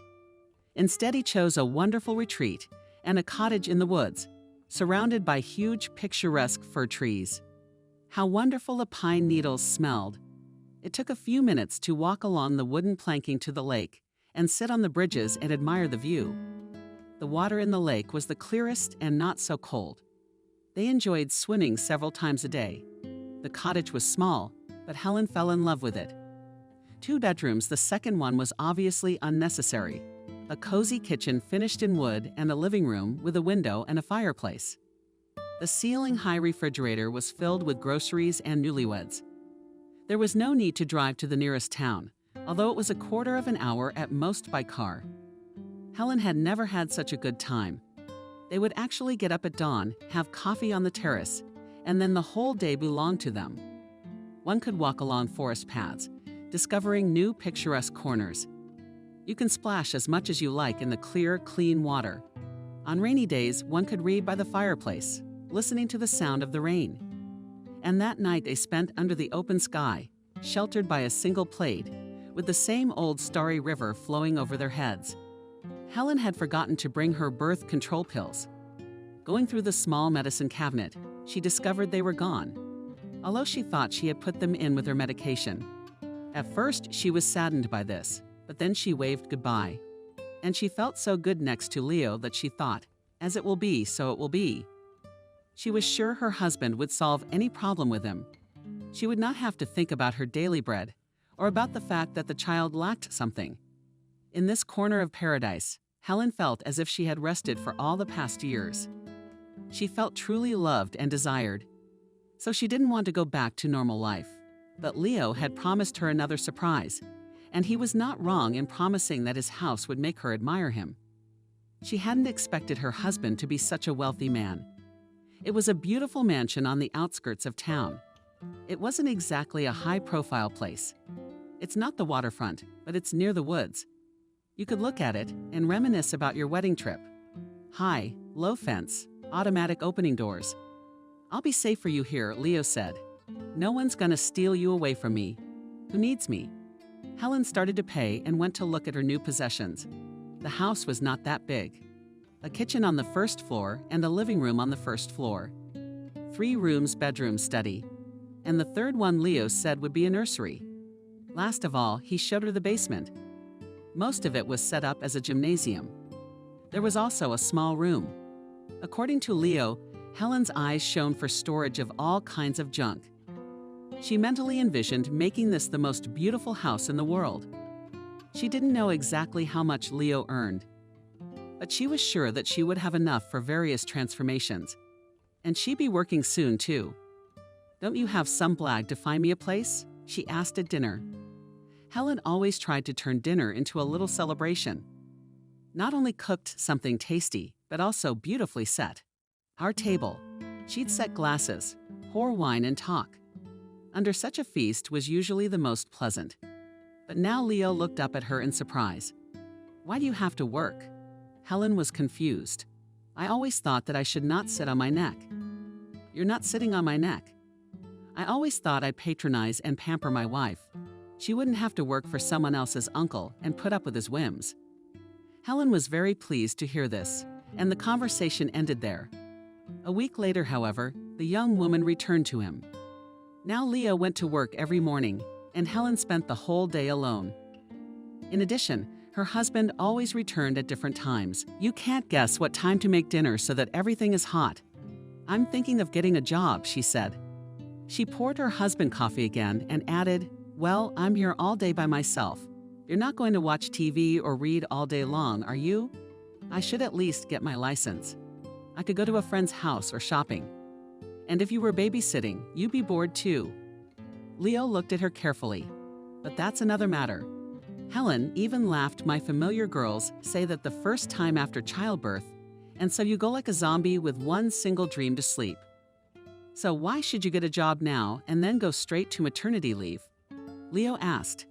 "But I still want to finish the institute first. You can't even imagine.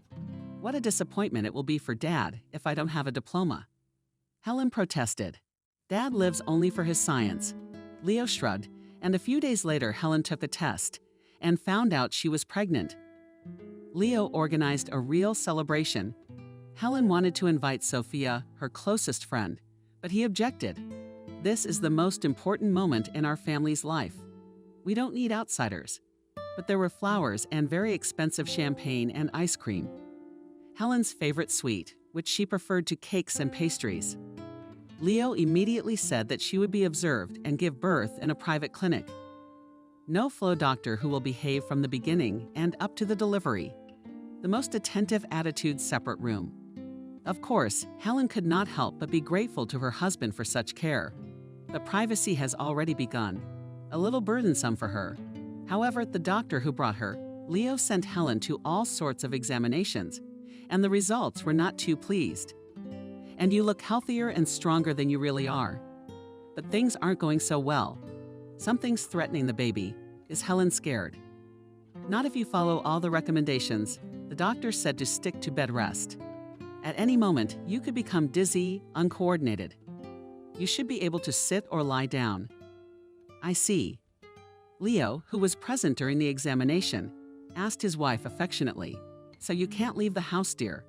And just in case you don't run away, I'll take away your keys." He turned the matter into a joke. But soon Helen actually discovered that a set of keys was missing from her purse. "It's not funny," she said. "You're missing your husband for a long time. I might need something. It's not like I'm going to turn into a forge with no freedom. When the baby comes, everything will change." He promised her, and Helen had to accept it. Leo locked the gate securely when he left in the mornings. So Helen really felt like a prisoner trapped within four walls. "But at least I can have visitors." She couldn't stand it. Leo raised his eyebrows. "Who do you want to see?" "At least Sophia. It's been forever since we've met." He thought for a few moments. "Okay, invite her over for the weekend when I'm home too." Sunday night went wonderfully. Sophia had brought good wine and some toys for the baby to grow up with, she joked. The couple gave her a tour of the house, and then all sat together on the rug in the living room, lapping light sweet wine and talking. The terms of the news had piled up. Helen, too, wanted to talk about her life, to complain about how much she missed her. But Leo was sitting next to her. It was kind of uncomfortable in front of him. If he'd gone somewhere, well, even for a quarter of an hour. But he wouldn't leave his girlfriends. True, he behaved with extraordinary gallantry and tried to charm Sophia. The only moment they had alone together was when Sophia asked to go to the bathroom. "I'll show you the bathroom." Helen jumped up. "How do you live?" Sophia asked. As she slept, nodded her hands. Even if Leo stood under the door from behind the noise of the water, he heard nothing. Everything is normal. "Well, yeah, pretty much." Helen really wanted to tell her how much she longed. But she was afraid Sophia wouldn't understand. After all, the way she was living now was dictated by Leo's care for her. "I thought you were locked up like a bird in a cage." "No," Sophia asked obliquely. He's a good macho guy, but if you decide to run away from him, I understand. And by the way, if you want, you can stay at my place. Sophia had a small apartment, a studio, where she had lovingly designed every corner. There was room for bookshelves, a good record player, and even a small bar. And the loggia Sophia spotted and arranged there a working office, combined with a greenhouse. But only a baby crib will not fit there. And yet Helen had tears in her eyes. Sophia, it turns out, understood her. "Thank you," she whispered. That same evening, when she went to bed, Helen asked her husband, "Can Sophia come to visit us more often? I have more fun with her. I won't have to ask to go anywhere." If she was hoping to take her husband away, she was wrong. "Your girlfriend will not come to our house again," Leo said. "Why not?" Helen was stunned. "You should have thought of bringing wine to a pregnant woman." "I hardly ever drink." Helen justified herself. "You don't need a glass, but I wouldn't let you have more. If she shows up next time without me, how do I know what she's carrying? Maybe a bottle of whiskey. I assure you she wouldn't think twice. And I say what would. You're a kind soul. You don't know how jealous people can be. If something happened to your baby, your Sophia will comfort you. And in your heart you'll be glad it happened. You don't think she's jealous of you now. That you have a husband, a nice house, that you're pregnant, and that she has a job and a room the size of a dog kennel. I bet she drinks a lot and is willing to sleep with anyone she meets." Helen was hit by a wave of icy indignation. "You don't know her at all," she said coldly. "You haven't told me anything about your family. When I asked about it, you gave me complicated answers. But I can tell you about my family. I had no mother. I grew up with a stepmother. I never had a sister. Well, Sophia is the sister I've been missing my whole life. And she successfully dragged you to all sorts of companies, all sorts of bad places. What kind of hot spots? I'm imagining things. If we went to coffee shops or nightclubs, then I'm in the clear. You do realize what kind of people go there, right? Men come to eat girls like this." "I'm a girl," Helen said. "I didn't say that, but with that dog you could act like a girl. Look, I'm not asking you where exactly you work or who you're around. You know I run a security firm. And it's all men. So maybe you're hooking up with them." Romans asked Helen in anger. He slapped her on the cheek. No one had ever hit her before. And to raise a hand on a pregnant woman. Helen recoiled and cried. "There is no greater insult to a man than what you just said to me." Leo walked out, slamming the door. Helen cried for a long time, but the room was so quiet, not a single sound coming from the room, and she gradually began to calm down. The very surroundings had a calming effect on her. It was so beautiful in her room. Everything in soft pink colors. In the end, she came to realize that it was largely her own fault. Men have certain red lines they can't cross. And she had apparently violated the unspoken prohibition. Still, Helen thought that her husband would apologize to her, and she would try to forget the horrible scene. She and her husband spent the night apart. Helen fell into an unexpectedly deep sleep after many tears.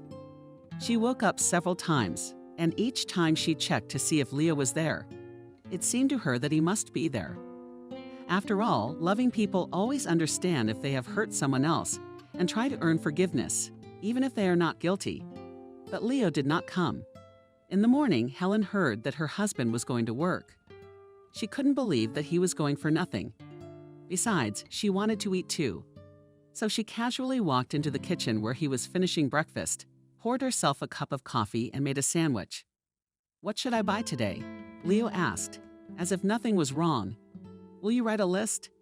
She usually gave him a shopping list with her, except for the very first few days when she was nauseous. So it lay in a thumb drive. But now Helen opened her eyes in surprise. It was as if Leo had forgotten everything that had happened yesterday. "You hit me," she said. And I was surprised at him. It just couldn't have happened. "You had a bad dream." "Don't you remember anything?" "No," I shook my head. "But if I upset you, I'm sorry. So what should I buy today?" Helen made a short list of groceries. When her husband left, she wanted to lounge on the couch with her phone, as usual. She was used to reading books from digital libraries lately, but she couldn't find her cell phone. In vain, She looked for it all over the room, checked the bathroom, looked in every nook and cranny in the living room and kitchen. There was no cell phone. She remembered that there was a landline in the house and decided to call her own cell phone from it. Then she would hear a familiar tune and find the missing cell phone. But it turned out that the landline phone was disconnected. That day, Helen was unusually bored. She didn't know what to do until her husband arrived. She had long since weaned herself off the television. Walking was only possible in the small garden. You can't go beyond the fence. The gate is locked. Shit, she can't even contact Sophia. If the cell phone is somehow lost, Sophia could buy a new one, and she would give her friend the money later. When Leo arrived in the evening, the first thing Helen asked him was if he knew where the phone was. Though in her heart she was sure he would answer no. All the more startled by his words. "You don't want the phone." "How's that?" She sat like that. "You'll be calling your friends, talking about your life to me. And I don't want anyone dragging my name around. Especially not dirty girls like Sophia. And you say you don't remember the scene last night." Helen summarized bitterly. "I'm afraid it will be exactly the same today. I don't know what you mean, but all that cell phone service and radiation. I don't think it's good for the baby." Helen laughed, but it sounded almost hysterical. "Look, this isn't the Stone Age, and everyone has a cell phone. I don't part with mine." And I know his voice was calm, like he was talking to a baby, but it's not good for you.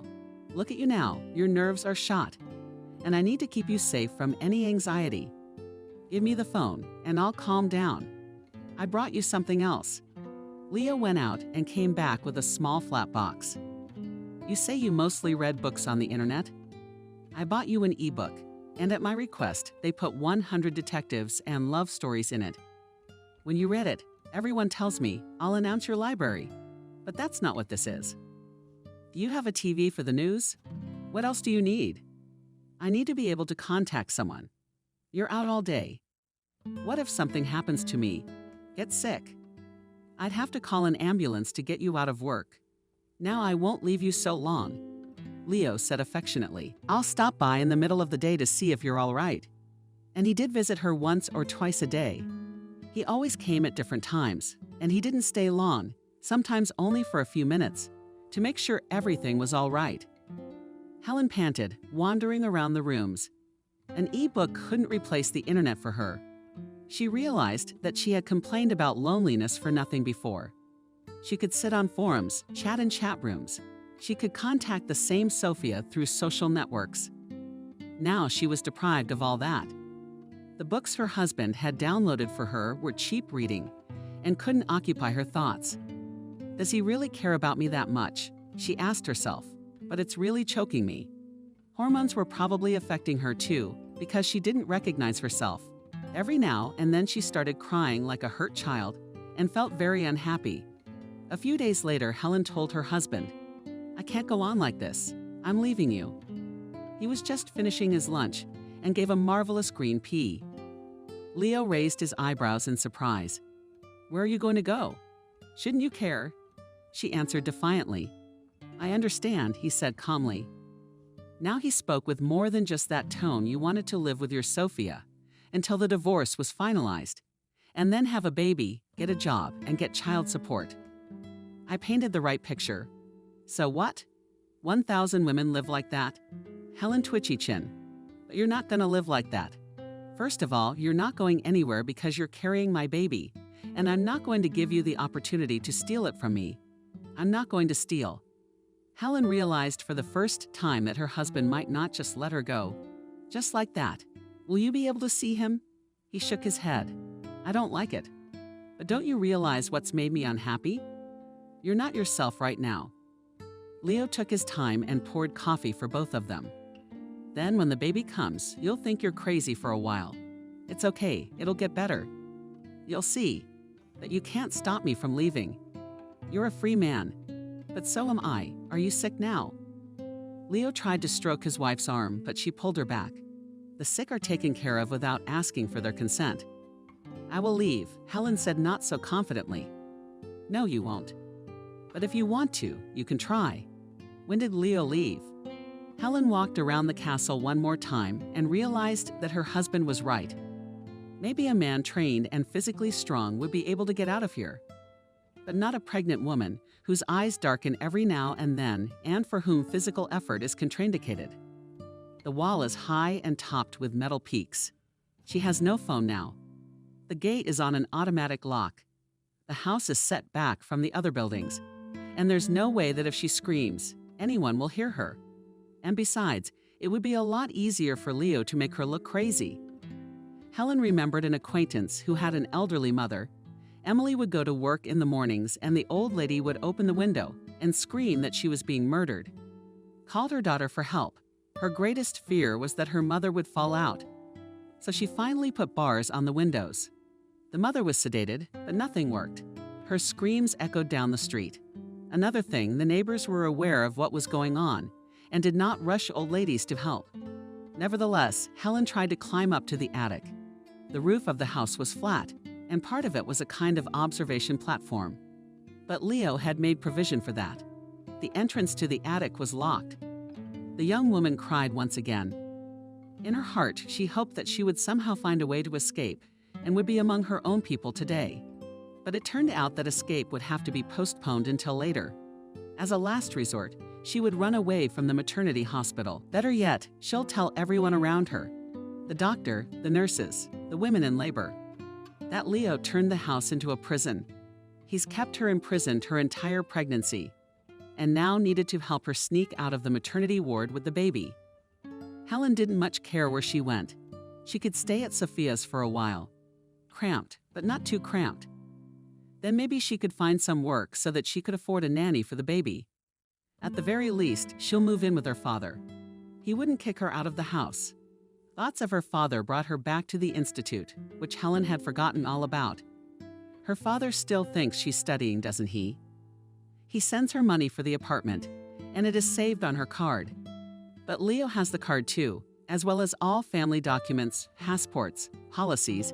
He hid them all in the home safe under the pretext that Helen's absent-mindedness is not worth losing documents at the most inopportune moment. When we get to the maternity hospital, we'll find out that you left everything at home and can't remember where your passport is. That's when Leo was telling her all this. His words had sounded like a joke, but now Helen realized that she was the door behind which she was, figuratively speaking, locked. Another shift appeared. It would be okay if she could get away. Sophia will give her money for a cab, and her father won't ask for his own daughter's papers. If Leo won't give her passport back, Helen will recover it later. She'll say she lost it. In the meantime, maybe try another way to give up food. If she goes on a hunger strike, Leo will have to do what she wants. After all, he's so looking forward to this baby. He will not allow Helen to starve. It could be bad for the baby. And on this day, she didn't make dinner. When her husband returned, Helen sat in her room on the wide windowsill and looked out of the window. It was raining. There was a fence and wet lilac bushes in front of her eyes. She knew her husband was about to make sure there was nothing to eat if he made a scandal. Well, Helen was ready for that. Instead, Leo was rattling around in the kitchen. Half an hour later, he walked in on her. "Let's go to dinner. Everything's on the table." "I'm not hungry," Helen said without turning from the window. "You don't feel well." He became alarmed. "Can you take it that way? There's hot soup and rolls waiting for you. Coffee, of course." Helen was very hungry, but she was sure she could stand it, and only shook her head negatively, saying, "I won't go." "If you don't break the regimen," Leo kept talking to her like a child, "we'll go out this weekend. We'll walk in the park, have ice cream. You've really been away from home, haven't you?" Helen couldn't believe her ears. Leo couldn't realize that when she was outside the gate, she would leave him immediately. She'd jump out of the car. For that matter. Yeah, he nodded. "I'm not kidding." "Well said, Helen. I'll be right down." She cleaned herself up a bit, washed her face, and changed her pajamas for a robe. She didn't like to walk around, unraveled. But until this minute, her mood had been so bad that she didn't feel like doing anything. Now it was different. "So pull yourself together," her husband said to her at dinner. "If you don't feel well, of course we won't go anywhere. But if everything will be normal, then I intend to treat you a little. Shall we go to the store and get you something? You'll soon be able to wear the clothes you're used to. It was Monday, and all week Helen had behaved exemplarily. Now she had no doubt that she would be free before the deadline. She did the usual household chores, and at the same time her head was full of thoughts. If Sophia had guessed and come to her house when her husband was away, they could have talked over the fence. Maybe somehow a friend could give her the phone. But in any case, Sophia wouldn't refuse to take her in. Helen had no doubt about that. On Saturday morning, Helen looked at her husband, as if asking what their plans were for the day. "Unfortunately, I'm being called into work today," Leo said. "Getting my second cup of coffee. Do you remember what you promised me?" The young woman couldn't stand it. What did he pretend not to remember? But then he laughed. "Of course, I know how much you're looking forward to it. Let's go tomorrow right from the morning." It was rainy on Sunday, but Leo was not going to cancel the trip. First, he brought Helen to the country square. The rain had already stopped freezing, but there was not a single person in the alleys. The young woman was very disappointed at this circumstance. If she just tried to run away from Leo here, he would catch up with her in a few seconds, and there was no one to turn to for help. At this time, the husband received a phone call. "There is a slight change of plans," he told Helen. "I have to be in the office now, but..." It dragged on interminably. "You can go shopping by yourself. I'll give you the card, if you don't mind." Helen could only nod. "I'll give you 2 hours. I'll call a cab, then I'll wait for you at home." Leo sat his wife down himself, pulled up his car, and gave the address Center City, the very street that was considered the center of big and small stores. Helen watched in the small mirror as her husband's figure moved away. "Change of plans," she told the cab driver. "As soon as the car rounded the corner, I'll stop by a friend's house first." If only she had ended up at Sophia's, she would have nothing more to fear. Helen didn't regret not bringing her things with her. Didn't care. She would get a job and be able to provide herself and the baby with the essentials. The main thing was to get out of this captivity. The cab driver shrugged his shoulders, saying he didn't care where he was taking her. And after a quarter of an hour, he stopped the car near the house where Sophia lived. Helen awkwardly got out of the cab. She had lost the gracefulness of her movements since the onset of her pregnancy.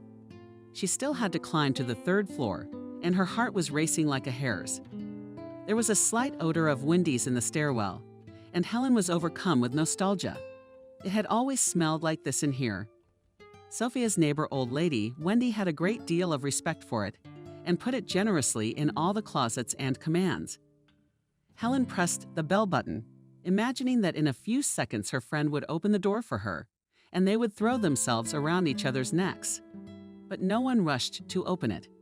In vain, Helen called again and again with a falling heart. The young woman realized that her friend was not at home. She must have gone to the store somewhere. But she would wait for Sophia. There was no other way out. Helen lost the bag and sank down on the steps. When she heard the front door open, she was alarmed. It could have been Sophia. A few moments later, she couldn't believe her eyes. Leah was coming up the stairs. "How did you find me?" she asked, barely audibly. "Honey, it was a test, and you didn't pass it. I had no doubt you would escape, though. And of course, I had no trouble guessing where. There's nowhere else to go. If you were smart, you'd get in a cab and go to your father's. But you're a poor, naive fool. Don't call Sophia. She's on vacation in the South, and I'm sure she's perfectly happy and doesn't think about you. And you knew she was away." Helen asked with just her lips. "Of course I knew. Otherwise, I wouldn't have offered you that walk. What kind of a bitch are you? Now let's go home," calmly, Leo continued. Not long before, Helen was contemplating when she would go into labor, whether it would be possible to keep from screaming, to shout in front of everyone. It seemed very embarrassing to her, but now she was exactly screaming help. Leo squeezed her hand tightly. "You want me to call the psychiatric team? I have a friend who works there. He's aware of the problem and will come faster than the police. If you expect her to be called by the neighbors, a psychiatrist will tell the cops you have a diagnosis, and a caring husband will drive you. So I suggest you don't embarrass yourself and make yourself look crazy in front of a lot of other people." With her head down, Helen followed her husband. The tide of emotions was too strong. She felt sick, barely able to stand on her feet. Leo's car was parked in the driveway. He lifted his wife into the back seat like a thing in a mirror. Helen saw his grin. She closed her eyes and didn't open them the whole way. She really felt no longer a human being as a person as before, but an object, belonging to a master. Helen had become depressed. Not only did she not do household chores, but she would not leave her room, lying all day long, turning her back to the wall and keeping silent when she had to get up to go to the restroom. She felt herself weakening quickly, and it was a pleasant sensation. Helen wanted to sink into oblivion as soon as possible and leave this world that way. And the last thing she wanted was for Leo to disturb her and talk to her. The day came when he came and put a chair next to her bed and sat down. "It won't go on like this," he said. "If you don't eat, you won't last long." Helen twitched and, without turning around, made it clear that she didn't care. "Now you're definitely mentally ill," Leo continued. "And if you don't do something about it, you're not going to get better." "Let me go," Helen said. "Come with me." She got out of bed, listless, like a marionette. She no longer believed her husband. Leo held her hand tightly as they went down the stairs and then down another one to the basement. Helen wondered if she had the strength to make it upstairs. After all, and this was indifferent to her, what did it matter where she lay? Might as well be on the floor in the hall. In the basement, Leo opened the very door that was usually closed, for which his old things were kept, as he had said. Now Helen saw that the room was completely empty. A cage. Now her husband held Helen by both hands and spoke to her like a child.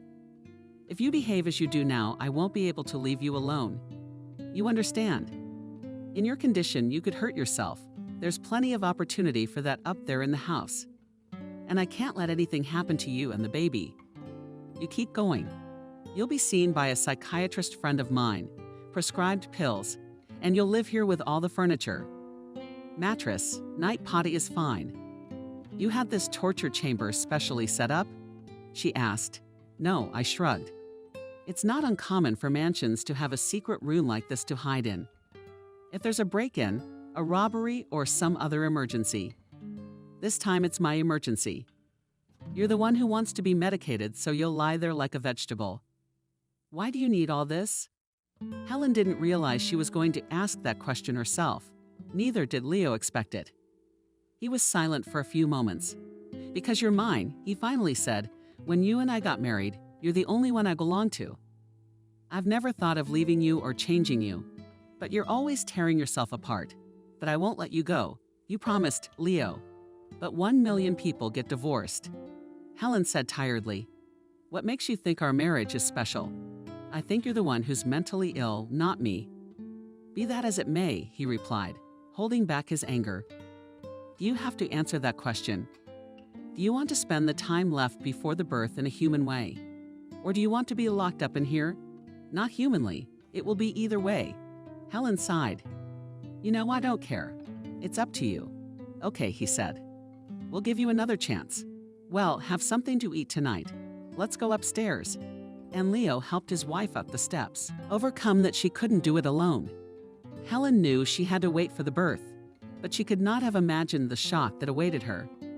The young woman had packed a bag in advance with things she might need at the hospital. If Leo wished to check on her, well, there were no secrets. Nightgowns, hygiene items, a few books. And yet, as Helen looked at that bag, it represented to her the hope that she would be able to get out of here soon. But when it was time to go to the hospital, Leo said, "Will you give birth at home, dear?" Helen looked up, and there was pain in her eyes, as if he had hit her again. "Yes, yes," her husband went on. "The doctor is on his way. What is it that you don't like? In the old days, only the poor gave birth in maternity hospitals, and the rich had midwives. It was the order of the day, so I've organized this luxury for you." "What kind of luxury is that?" Helen bit her lip in pain. "What about sterility? What if something goes wrong and you need an operation? There's no facilities at home. If there are problems, then we'll deal with them," Leo said nonchalantly. "You're young, healthy. Everything should go as it should." To be honest, Helen soon didn't care who her doctor was, whether sterility would be assured for the next few hours. She felt like she was dying. The pain was so intense that the paramedics who arrived had to give her anesthesia. Maybe they did it out of mercy? Or maybe Leo had insisted, not wanting his wife's screams to be heard on the street. Even though their house was on the edge of the woods, it was still the edge of the street. When Helen came to, she didn't immediately realize where she was. Nothing hurt. It was blissfully light. For a while, she thought she had returned to her childhood and was lying on her bed in her parents' house. Then her vision began to focus and she saw a dark red that it took another effort to remember everything. Someone entered the room.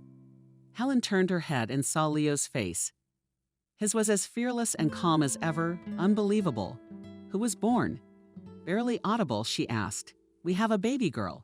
"Show her to me," Helen asked, and mentally added not at us, but at me. Then said Leo, "I want you to show her to me." Helen's old stubbornness was definitely back. After all, it was me who gave birth to her.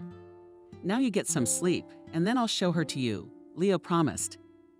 Helen knew it was useless to ask, and she was in no condition to get up and leave to look for her daughter right now. She was very weak. As soon as she closed her eyes, she fell, either into sleep or unconsciousness. Leo did not deceive her when Helen woke up feeling better. Leo had brought her baby. Helen was afraid to hold her daughter in her arms, such a small, tiny newborn head. It required careful support.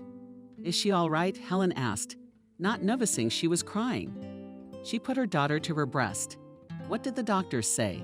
"The girl is healthy." "Let there be faith," Helen decided, gazing into the baby's face. She didn't need hope. It was something shaky and uncertain, driving happiness crazy. She needed a firm belief that they would both get out of this nightmare quest. Leo agreed nicely. There was no crib in the room, and as the newborn napped, Helen began to look around helplessly, where to put her. "Let me carry the baby to her room." Leo held out his arms. "I want her to live with me." Helen slowly. "Okay, tomorrow we'll move the crib in here and move everything around. But you need to sleep well tonight so you won't be woken up by baby cries. You need to rest. Don't you realize I can hear her from any room?"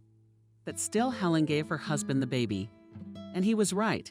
Her strength was so exhausted that she slept soundly and dreamlessly that night. When she woke up in the morning, she realized she could try to get up. Leo brought her breakfast: coffee, toast, jam, eggs. "Bring it, Emily," demanded Helen. And noticing the strange expression on his face, she threatened him, "Or I'll definitely go on a hunger strike." "Emily no longer lives in this house," he said. "What?" Helen's heart literally stopped. "Don't be so scared. She's still doing fine. Only she will live somewhere else and other people will take care of her. And if you want to see her someday, you don't do anything stupid. That's the surest way to keep you in line," he added with a chuckle. Helen looked at him with horror. "Are you a human being?" she asked, shocked. "And who is?" Was there a grin on his face? "You're just a crazy sadist. I understand that you are excited. There have been so many changes in your life yet, but I still control my behavior and my words. Unless you want to spend the rest of your life in an insane asylum.